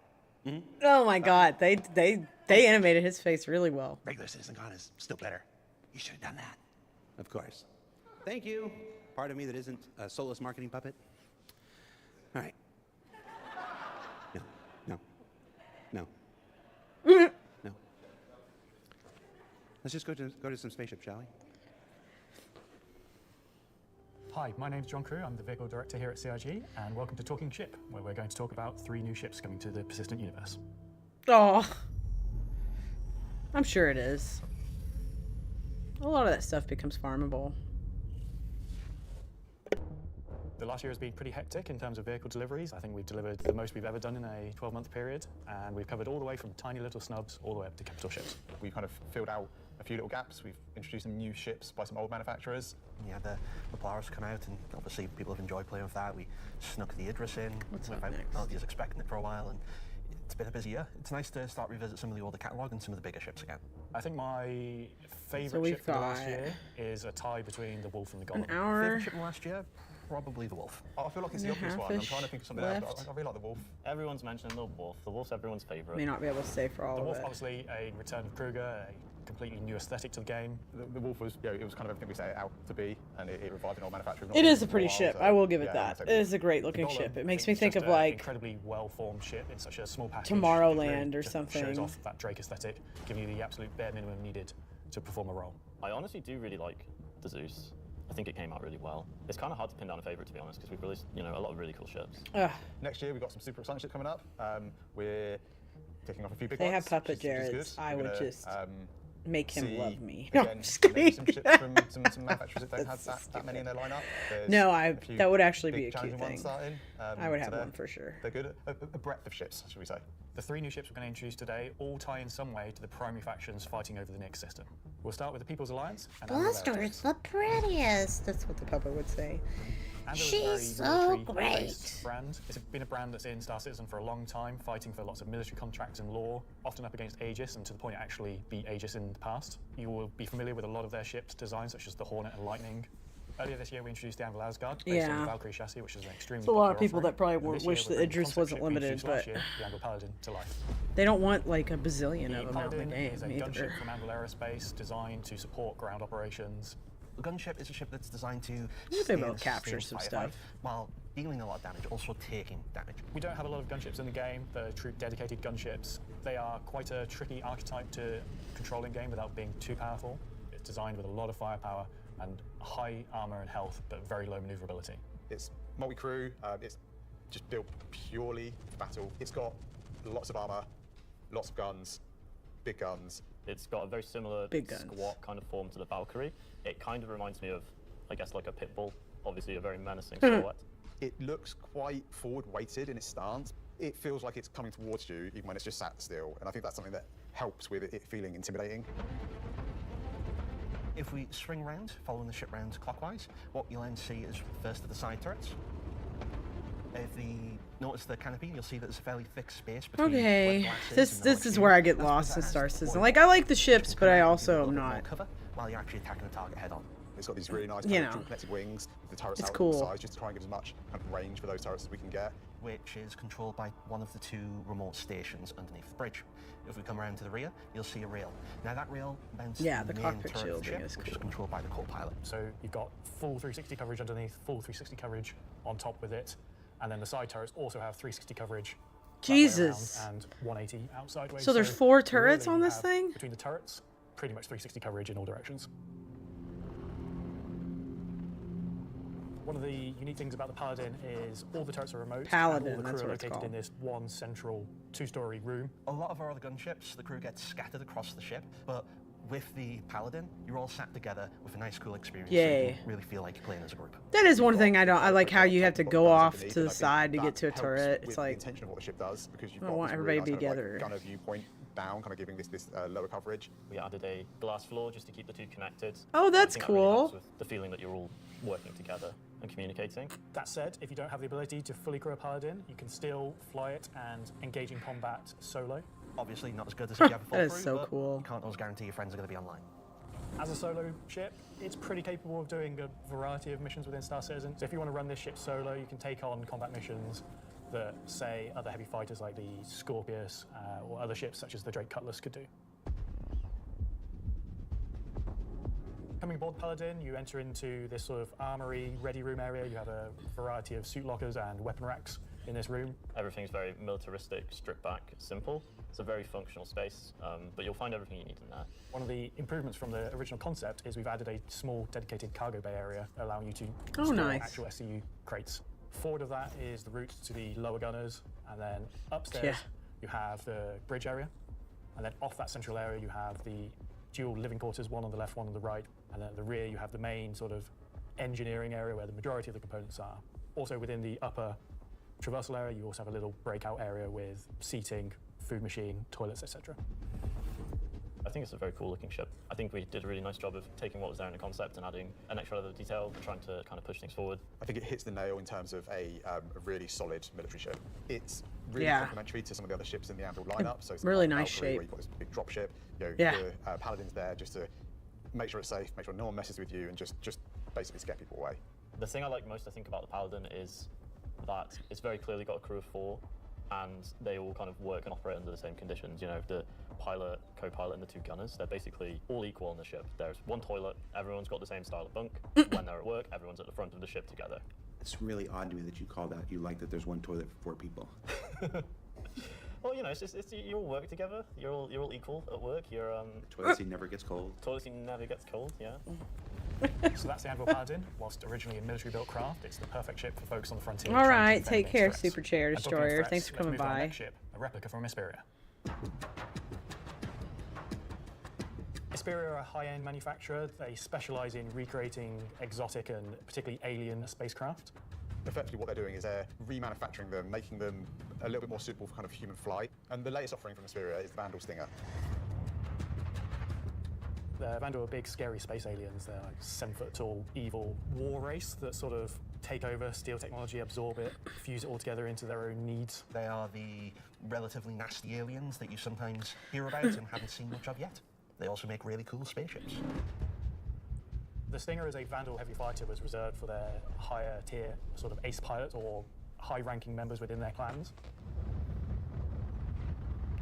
The Stinger is a competitor to something like the FA or I guess the Scorpius. It packs a lot of firepower in quite a large frame, so it's a very, very tanky spacecraft. The firepower is almost unrivaled pretty. in terms of just both the number I always and love the size of Vandal them. ships. So they're for players who don't want the These agility, look they don't so want to be in and out cool. quickly, they want to be there brawling with big guns and taking all the hits. Ah, look at that. One thing Hesperia have done differently with the Stinger is they have done away with the majority of the bespoke weapons. They heard everyone's complaints about the glaive and blade and have stripped off the original Vandal weapons to allow customization for standard human weapons. With the exception of the single-size 5-gun. Because it was too well integrated into the whole, even for Hesperia to remove. All the additional weapons are generic mounts, so they can be swapped with any of the existing lineup that we have in the game. By doing this, it provides greater flexibility to the end user, and this is something Hesperia wanted for the civilian market. For that one bespoke weapon, the size 5 plasma cannon, functionally it is the same as the existing size 5 plasma cannons on the Scythe and Glaive, but it is a sort of Gen 2 model and wraps it in a different aesthetic compared to those models. You'll see they're very much older Vandal styling. This is much newer Vandal styling, but underneath it is the same weapon that people have used for years. Our job as the vehicle art team on the PU was to take the Stinger from the squadron team and prepare it for life in the PU. We took an opportunity to take, you know, this really well-established art style and add extra details where needed. So the exterior is a real blend of these kind of hard surface, kind of rare alloyed kind of wings, and then underneath this real kind of organic structure that kind of webs all of the ship together. It connects the thrusters in, it connects all the kind of underside like a rib of the vehicle, cage in and some then pulls the whole spots. ship together. You can tell it's very different from the Vandal ships that are currently in the PU. If you take, for example, the way the cockpits are constructed. Up at the front, we've got this big kind of bubble dome that gives the cockpit quite a unique shape compared to some of our other ships, and also gives the pilot a unique position within the ship and kind of gives great visibility up the front. Boarding the Stinger is a little unusual compared to other ships, obviously being alien in nature. You're going through a ramp at the rear, and it leads you kind of straight up into the belly of the ship. Yeah. There's, lots Definitely of Vandal organic ships are the detail, most rib Klingon cages, kind in of appearance. strange alien forms. On entry of the cockpit, the seat kind of comes down towards you, and you kind of climb over the back of it Just a bit. like birds You're of prey in basically general. riding into the cockpit. It feels very much like you're being Woo! carried inside the cockpit. Into the traditional prone flying pose that Vandal pilots use. I'm very happy with the Stinger. I think the team done a really good job of making something that feels different, it feels alien, but it suits our lineup of ships and it suits our universe. I think the guys did a really good job of respecting the direction and vision from the original Stinger and Vandal ships in Squadron. We've tried to take a lot of inspiration from movies and other science fiction material, but I think it sits well within the Star Citizen universe. So we have the Paladin for the People's Alliance. We have the Stinger for people that really like Vandal and want to try and pretend to be them. But what about the other mysterious faction we have running around?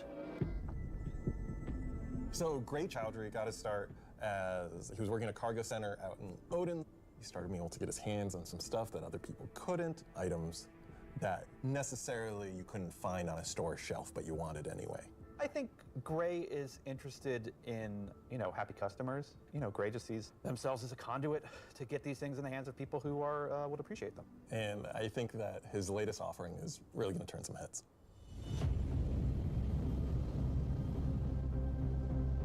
So the Shiv, well, we don't really know what it is, to be fair. It's what happens when someone who is a genius at aeronautics and ship assembly is given free rein to do whatever they want. It's the best of whatever they can find lying There is around, so much of this put together to whole make day something that goes truly back to unique, that wonderful, teaser from arguably 2019. beautiful, and just released out We'll into the watch universe that to in see a what minute. happens.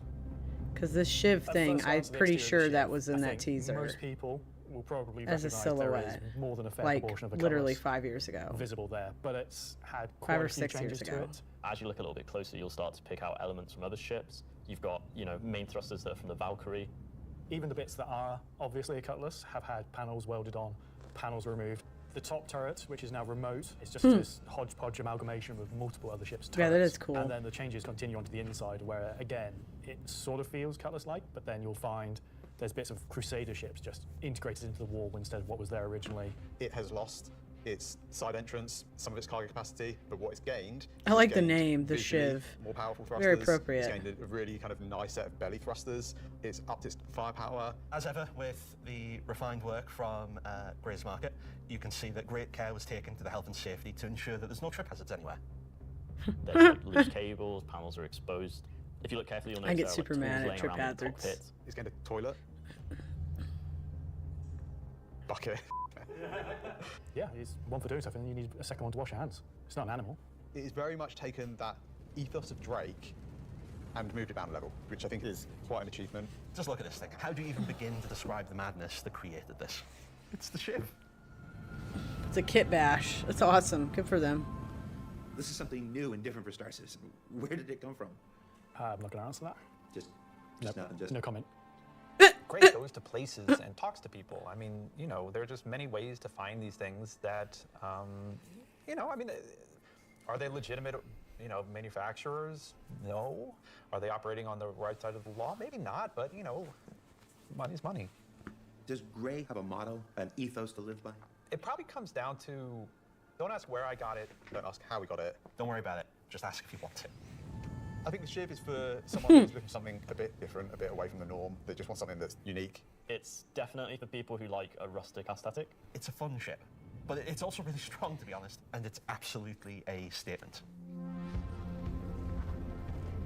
I'm happy with the 3 ship offerings. They are obviously very combat heavy. There's something we wouldn't normally release all at Okay, once. before we get too far along, let me show y'all something that I'm talking about. What I keep mentioning.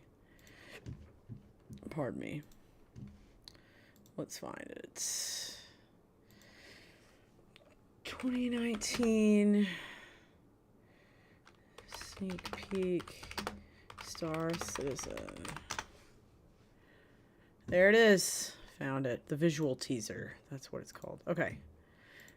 Now, let's go back to this for a second. This is, again, this is from 2019. First, this is a Squadron 42 visual teaser. So this is from 6 years ago. This came out Christmas Day in 2019. So right before the disaster known as COVID. Okay, I just want to... Music on it's fantastic, by the way. Somebody I remember posted what the song was. But here, let's look at the Van Duel for a second.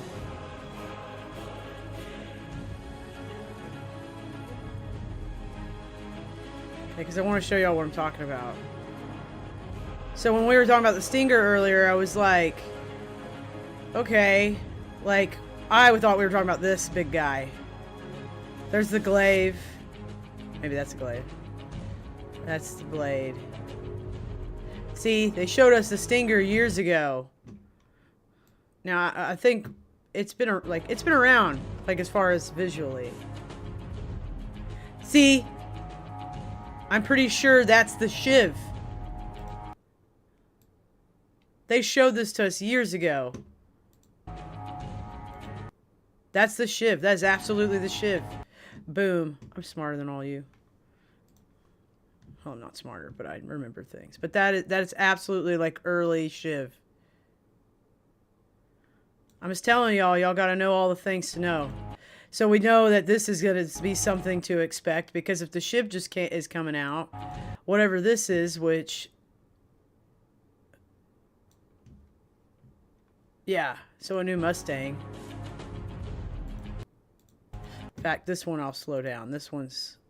Let's go to 0.5 speed.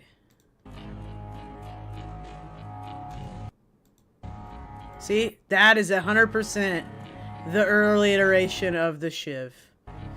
The early reveal. Oh, that Mustang thing is absolutely a Kipash. Let's see. I don't know the ships well enough. So that to me, that looks like the front of a shit, a Buccaneer maybe. I don't know. I don't know. It looked kind of Buccaneer-y. Yeah.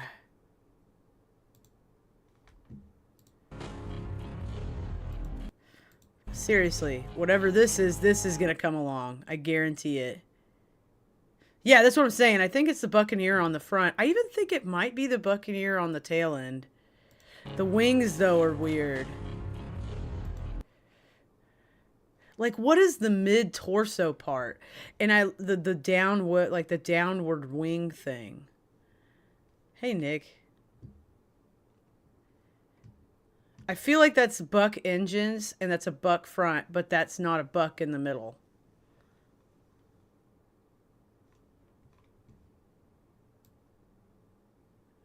So, I mean, you know, I may not be hanging around and listening and playing Star Citizen all the time, but man, I know my shit once in a while when I see something.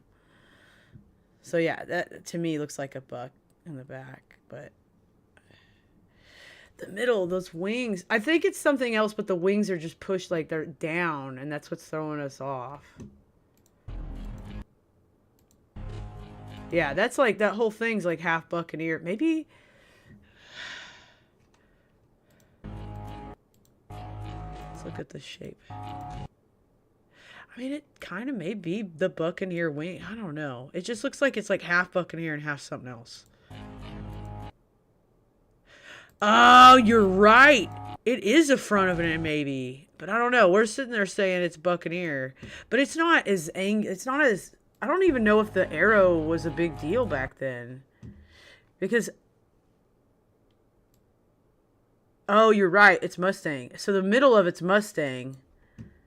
So it's definitely a Mustang Buccaneer.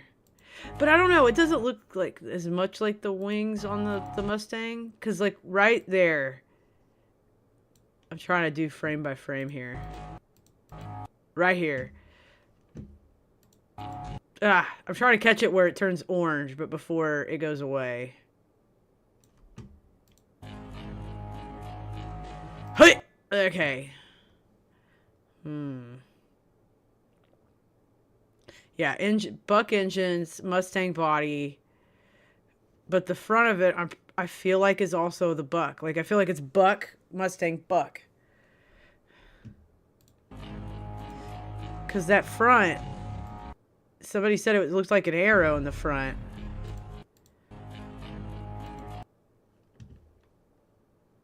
Maybe, but I don't know. You're insisting it's arrow. So, arrow.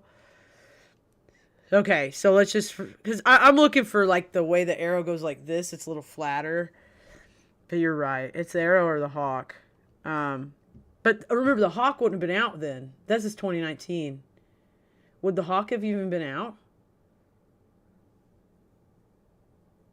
But yeah. That's... So, again, and then right after this, we get out of that. There's the fucking shiv. There's the early concept of the shiv. So, again, whatever. Hi, Duke. But yeah, so the shiv, again, this is early shiv. It looks like originally they planned on having like these power lines kind of glowy. Oh no. I didn't mean to do that. Yeah.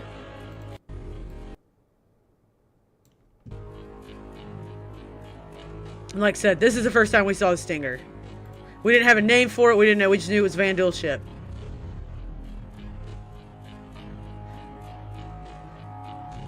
I'm just telling y'all, like, the moment I saw that, I was like, I have seen this before. I know what the shiv is. And okay, I used to do this thing. This used to be my session in life. I'm going to show you my quick little stupid hobby with this specific video. And it's going to be dumb, but it's going to be fun. Okay, let me set up something on this one. Okay. Ah! Fuck off. Stop clicking buttons, Buster. Here. We gotta set it up. Okay, so let me do something over here. This used to be my favorite fucking thing to do. So let's just pick a song. Oh, you know what we listened to earlier? We listened to that Christopher Cross song. Let's do that again. How about it? Let's do that. So let's see if it works. Look, this is my favorite hobby. This is something I've done for years, which is find a song and set it to this specific video. And I'm going to mute this computer so we don't hear the audio off of it, but we hear this. And this one's perfect because... Look, this is already going to be great. This is why CIG should hire me one day. See, look at me. Just finding shit. Look, I'm the best. I'm literally the best in the business here. Look at this. Watch the shot change. Oh, it didn't. But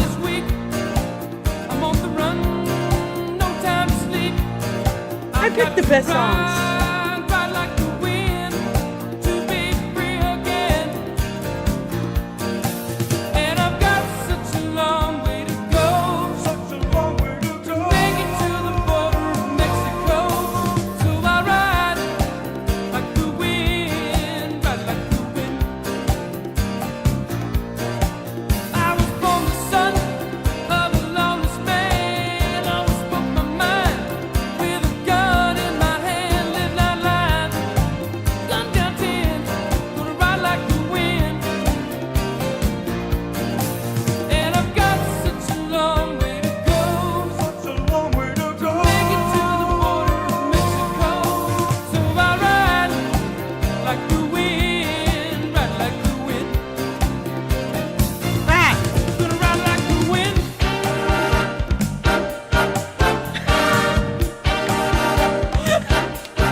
You see, I'm the best at this. Okay, you want to hear another one that goes with that fucking video? I'll show you another one. I don't know. Maybe, wait. See, this used to be like my favorite thing ever of all time. See, watch. I'm just gonna pick the dumbest song. Watch, guys, watch. Wait, I should have done it like right as that was starting. Watch.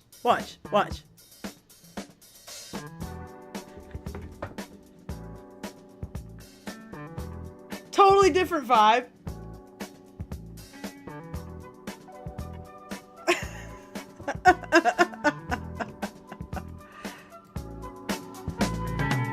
Babies into running around, hanging with the crowd. Isn't it amazing what you can paint things with when you use music?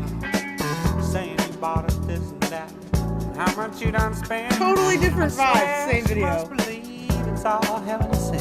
Hey boy, better bring the chick around. To the sad, sad truth, the dirty low down.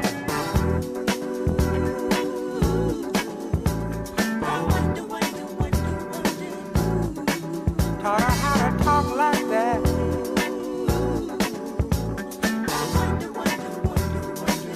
Gave her that big idea.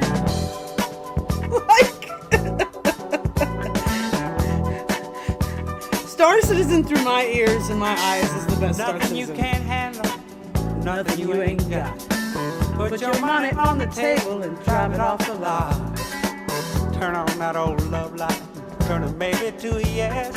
Silk Degrees. Same old schoolboy. Maddie, you're here at the perfect time. Hey, son, you better get on back to town. See? Face the sad old truth. Hey, Papa Space, how you doing?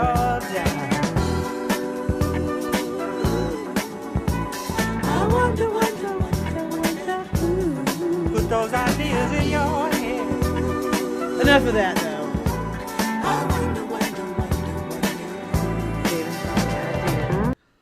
But yeah.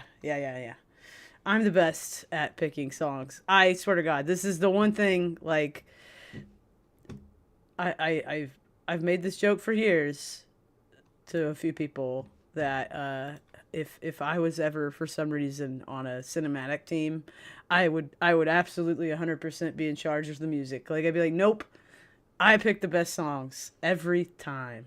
Maddie, how are you? It's good to see you. I can't believe you came in when I'm sitting there playing like Boz Skaggs to Star Citizen. You missed it. I was just playing Ride Like the Wind by Christopher Cross. And I was like, watch, guys. This is like my favorite hobby, is going to this 2019 visual teaser. Okay, literally for years, I would go to this 2019 visual teaser. I would find another song on this computer. And then I would be like, all right, let's watch it. Such a questionable thing to do, I'm sure. But, you know, yeah. I mean, banger every time. Yeah, it's good to see you, Maddie. I haven't been on as much myself, so it's always good to see a face I know hadn't been around for a minute. But how you been, dude? But anyway, we're not gonna watch the rest of CitizenCon tonight. Honestly, we'll sit here for a little bit longer, or maybe chill. But I've gotta be at work at pretty early in the morning. I've gotta be up at like 8, 9, or I'm gonna be up at like 8, yeah. No, I should be up at 7:30 because I should leave the house by 8:30. I should leave the house by 8:30 so I can be at work before 9:30. But also so I can get coffee. I treat myself to a coffee every time I go to work. I think I deserve it, you know? Let's see.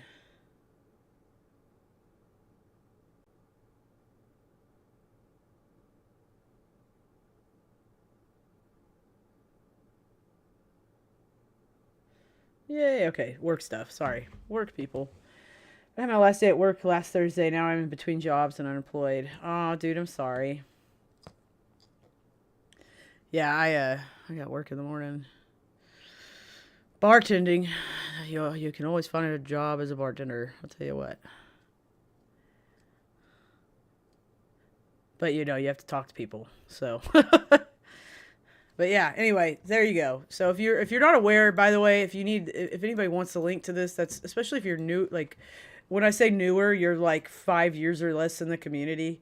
March will be 10 years for me, so I've been around for a minute if you don't know me, but there's a link to that visual teaser in case anybody wants to dissect it later on their own. But again, this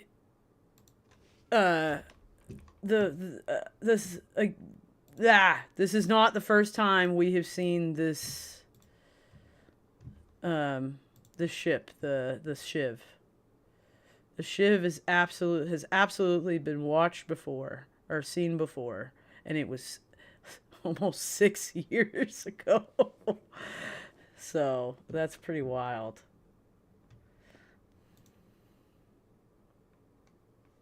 Somebody make a clip of this for me. So help me, like, give it a second, wait. But I want somebody to make a clip of me pointing this shit out. Later I will do it myself. But see, there's whatever the hell that is. There's the Shiv. This is the Shiv. 6 years ago, we saw the Shiv in the visual teaser video. Boom. I may not remember everything about Star Citizen at all times, but I remember a spaceship silhouette when I see one. I knew what that shape was. That's a Shiv. That's the early concept of the Shiv. And that, whatever the one before it is, I swear to God. Oh my God, it goes so fast. But whatever the one before it is, like I said, it looks like it's got a Buccaneer booty. It's got a Mustang middle. And some people in chat are saying they think it's an Arrow or a Hawk cockpit. But that's absolutely, like, if the Shiv came along, I bet that'll come along eventually. But that's cool. I think this is going to be one of their next ships they do for whatever that manufacturer is. That is Frankenships. Frankenships, how spooky for spooky season. Isn't that fun? Yeah, like I said, I don't remember every fucking thing about Star Citizen. Some of y'all, like, remember shit I do not care or you know, have a concern about. But I'm sure there's things I care about the same way. Like, y'all are like, that's stupid. But, you know, I don't think it's stupid. It's just, I just knew it when I saw it. I remembered the Shiv. I just knew it. But yeah, but that's me today. Let's see. Yeah, I bet it is. I bet it's going to be more of a starter or something like, yeah, like a lighter. I mean, you know, again, if we theorize that it's a Buccaneer, I like Buccaneer, Mustang, Arrow. I mean, those are all like light ships, right? Like that would be a light fighter between those three, for sure. So yeah, maybe a starting fighter. Yeah, that's what I'm saying. It's already part Mustang. It looks like it's probably part Arrow and Buccaneer. The Bustang. That's you know. Let's just name it after me. They should name more stuff after me in this game. Which, by the way, don't forget to go to Orison once in a while and get you a Buster's Bar. It's official. It's named after me. The Buster's Bar is absolutely named after me. So, that's just the way it is. Because, for those of you who are newer, if you don't know me, like a few months after me and my community put like 550 hot dogs in a cargo hold known as the hot dog incident, about, I don't know, a few months later, the Buster's Bar came around. Aw, thanks, Nick.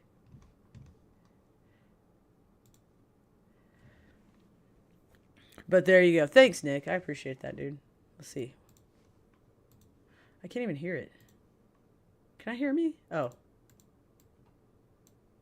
Why am I so quiet? Is that just me? Is it mine? Okay. Hold on. I'm not hearing it. It's not coming. Oh, probably because it's muted. The whole. Yeah, there we go. Citizen at all times, but I remember. Muted the whole. Yeah, wait, that's me. Citizen at all times, but I remember. Muted the whole. Wait, that's me. Where? Ah. Wait, that's me. Where am I playing? Ah. What? Where am I playing? Why is this happening? What? This is stupid. Why is this my life? What? This is stupid. Why is this my life? It's like all the thoughts of Buster at once, all together, because I can't figure out where the chain starts and ends here. All together, because I can't figure out where the chain starts. No, what is happening? No, what is happening? I don't know. I have to.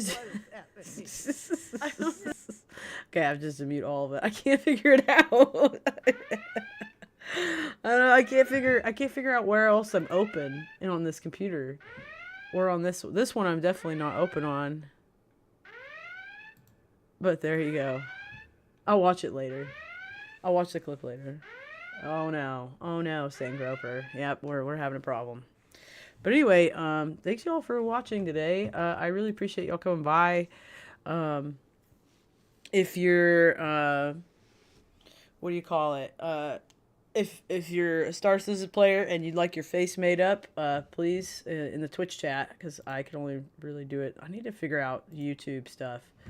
But if you need a face made in the game, see me. It's kind of my big specialty in Star Citizen these days is Menu Citizen, where I make your faces in the character creator. So if you are a friend or anything, I'll get back on these soon. I know there's some people that have probably been waiting on them for months, because I've not been doing it lately. I literally haven't made any for several months, like since May probably. So it's been a rough, last couple months. Not too bad, not awful by any means, but just, just some stuff going on, matters of the heart, things like that. So, yeah, especially this last little while. So I'm trying to get back to things. I'll try to get back to streaming at least once a week. I can't promise what day of the week it'll be. I'd like it to be Mondays, but I don't always have Mondays off, but I kind of lately always have Mondays off. At the moment I say that, I'll be scheduled next Monday. So I'm hoping that I could start kind of getting my schedule a little bit more under control. But at the same time, money is money, you know what I mean? But yeah, and for those who don't know, I'm a bartender. So, that's part of why my schedule gets a little spotty sometimes. And also I do audio. I'm live mix audio. I'm the live mix audio engineer for the place I work at. So we have music a few times a week, and I have to be there in the evenings for that. So those evenings I can't even be scheduled for bar.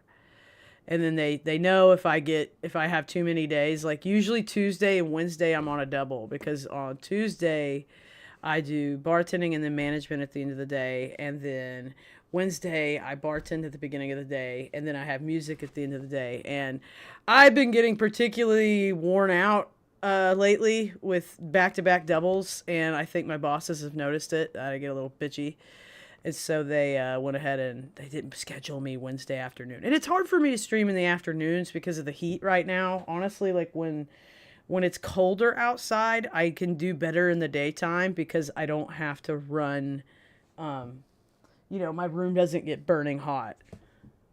Because in the summer, I'm on the second floor, my roommate doesn't turn the AC enough on in the summer, because even she will be cold in 80 degrees. So it's like, I have to be like, hey, we really need to turn the AC on. And I have an AC in my room to help solve that issue. So I have my own space, well cooled, but it's noisy. So again, hard to stream in the daytime during literally most of the year in Texas because of the heat. I hope you get it too, Nick. Yeah, I do split. Yeah, but so I'll try. I'll try to start. Long story short, I'll try to start streaming more, as much as I can. But just to expect my day, like the days I do it, to be spotty. So maybe one week it'll be on Monday, and then another, because I'm trying to just get to at least back to once a week. If I can manage a couple in a week, I'll do it. But I'm just trying to dip my toe in the water here just a little bit to get back into it. Yeah, where's the AC donation link? It's just called my power bill. And really, again, the AC, I have an AC in here. It's just noisy. I wish it wasn't so loud. I hate running it while I'm streaming. Yeah, good. I'm glad y'all missed me. I'm glad to be missed.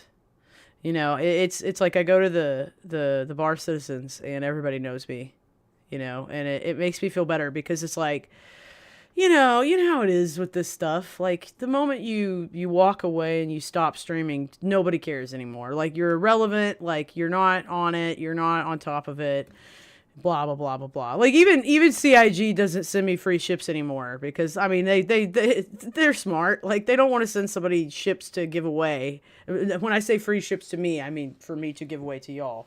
They haven't sent me nothing in months because they know I'm not around. Like they probably look at my numbers. They look at my statistics. You know, which is fine. Like, I'm not mad about it, but it's like, well, I mean, that's what happens when you're not doing anything. Like, you don't have the things to do or to give away anymore. So we'll figure it out. We'll I have some old stuff that we can start giving away, but I really appreciate y'all. Cause like I said, I could go to the bar. I could be out of it for literally like a whole year and go to a bar Citizen and like half the people there know me, or they get to know me, and then they're like, oh, wait, I've heard of you. I know who you are. You made my face. I actually had several people walk up to me at the Bar Citizen and tell me, like, yeah, don't you remember me? And I'm, like, looking at their face and say, I know your face. I just don't know your name. What's your name? So. But anyway, yeah, it's been a good weekend, and I'm glad I got to see some of you out there in Austin this weekend. And for those of you that didn't get to make it or didn't get to make it to one out to a watch party, you were missed by lady. Yeah, or you were missed by someone. Lady, you were missed by lady. I read it's the face lady at the same time I was saying that.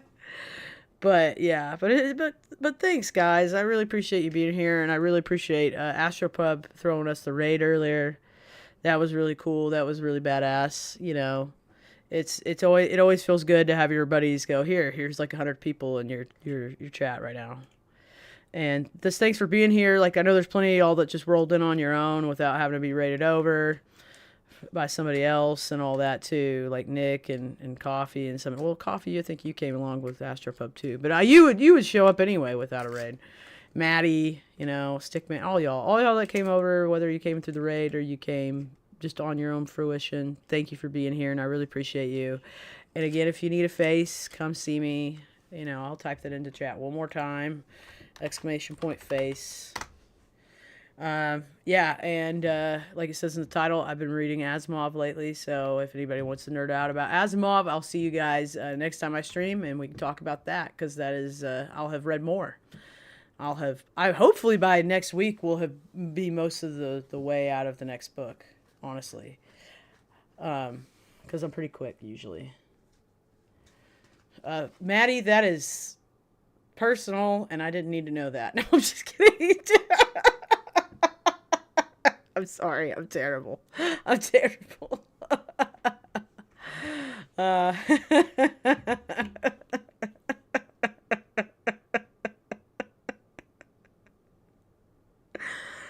I can't help myself. I cannot help myself. I'm so sorry. Oh my God. Well, let's find somebody to send you all off to. But thanks again, guys. It's really been fun today. Like next time we'll watch more of this. Like we'll finish watching Citcon, and so maybe I'll try to let me look at my work schedule. Actually, let's look at 7 shifts right now. I might have. First let's look at the music calendar, because that's what I have to look at first. Okay, I have music on Wednesday and Saturday. I do not have music on Thursday or Friday. So that means, and then let's look, 7 shifts. Bostero. Come on. 7 shifts. Yeah, I have a double tomorrow. So that means that means Thursday or Friday night, as long as I don't have other plans. I might have other things crop up. Other people love me and like to see me. So either Thursday or Friday, maybe I'll try to get on. That would be kind of cool. Unless music gets booked on Friday or something, then I'll have to hop to that. But for the moment, we'll try for a Thursday or Friday, and not both, but at least one of them. And I don't know which yet, because I don't know if I have plans that'll crop up. Like I said, people, there are suitors in the world that like my attention and are trying to win my hand. Things like that, stuff like that. So, and then also just, you know, going out. I have a friend I haven't seen in about a month, so me and my roommate probably would like to get together with him when we can, or go by his work. Ooh, I could do all three. I could go see the friend. I could take, you know, do something fun with my roommate, and then invite a boy out. So, Hinkin has turned into a hot dog. Oh, good for him. That's really great. That's beautiful. I love that. Okay, who's on right now in Star Citizen? Let's look at Star Citizen. Y'all know me. I like to raid into Star Citizen as much as possible. But I like to try to go with people I actually know.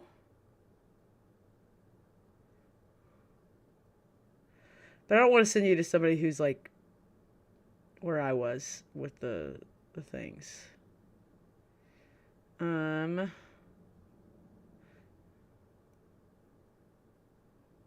Trying to go to somebody that's not like just watching CitizenCon over again. Okay, who do I know that's on period right now? Out of all the people. Who am I following? God, almost everybody I follow, like not one of them's on Star Citizen right now. Oh, King Chaos is on. He's cool. Who else is? Oh, Red Monster. He's alright. He's alright. He's good people, I think. Oh, online's on. Yeah, we're going online. Yes. We're rating online. That's one of my boys. If you don't know online, like I don't know how much he streams these days, but that is one of my people from long, long ago. Alright, we're gonna go raid online. Y'all be cool. Y'all go say hey. Yeah, online's old hat. You know. God. Holy fuck, you know what? We hit 8. I think this was my 8th year in Twitch last month. I didn't really do much this last year, so we'll just call it 6.5 total, but out of 8. So yeah, I just realized, like, I've been on, God, I'm old.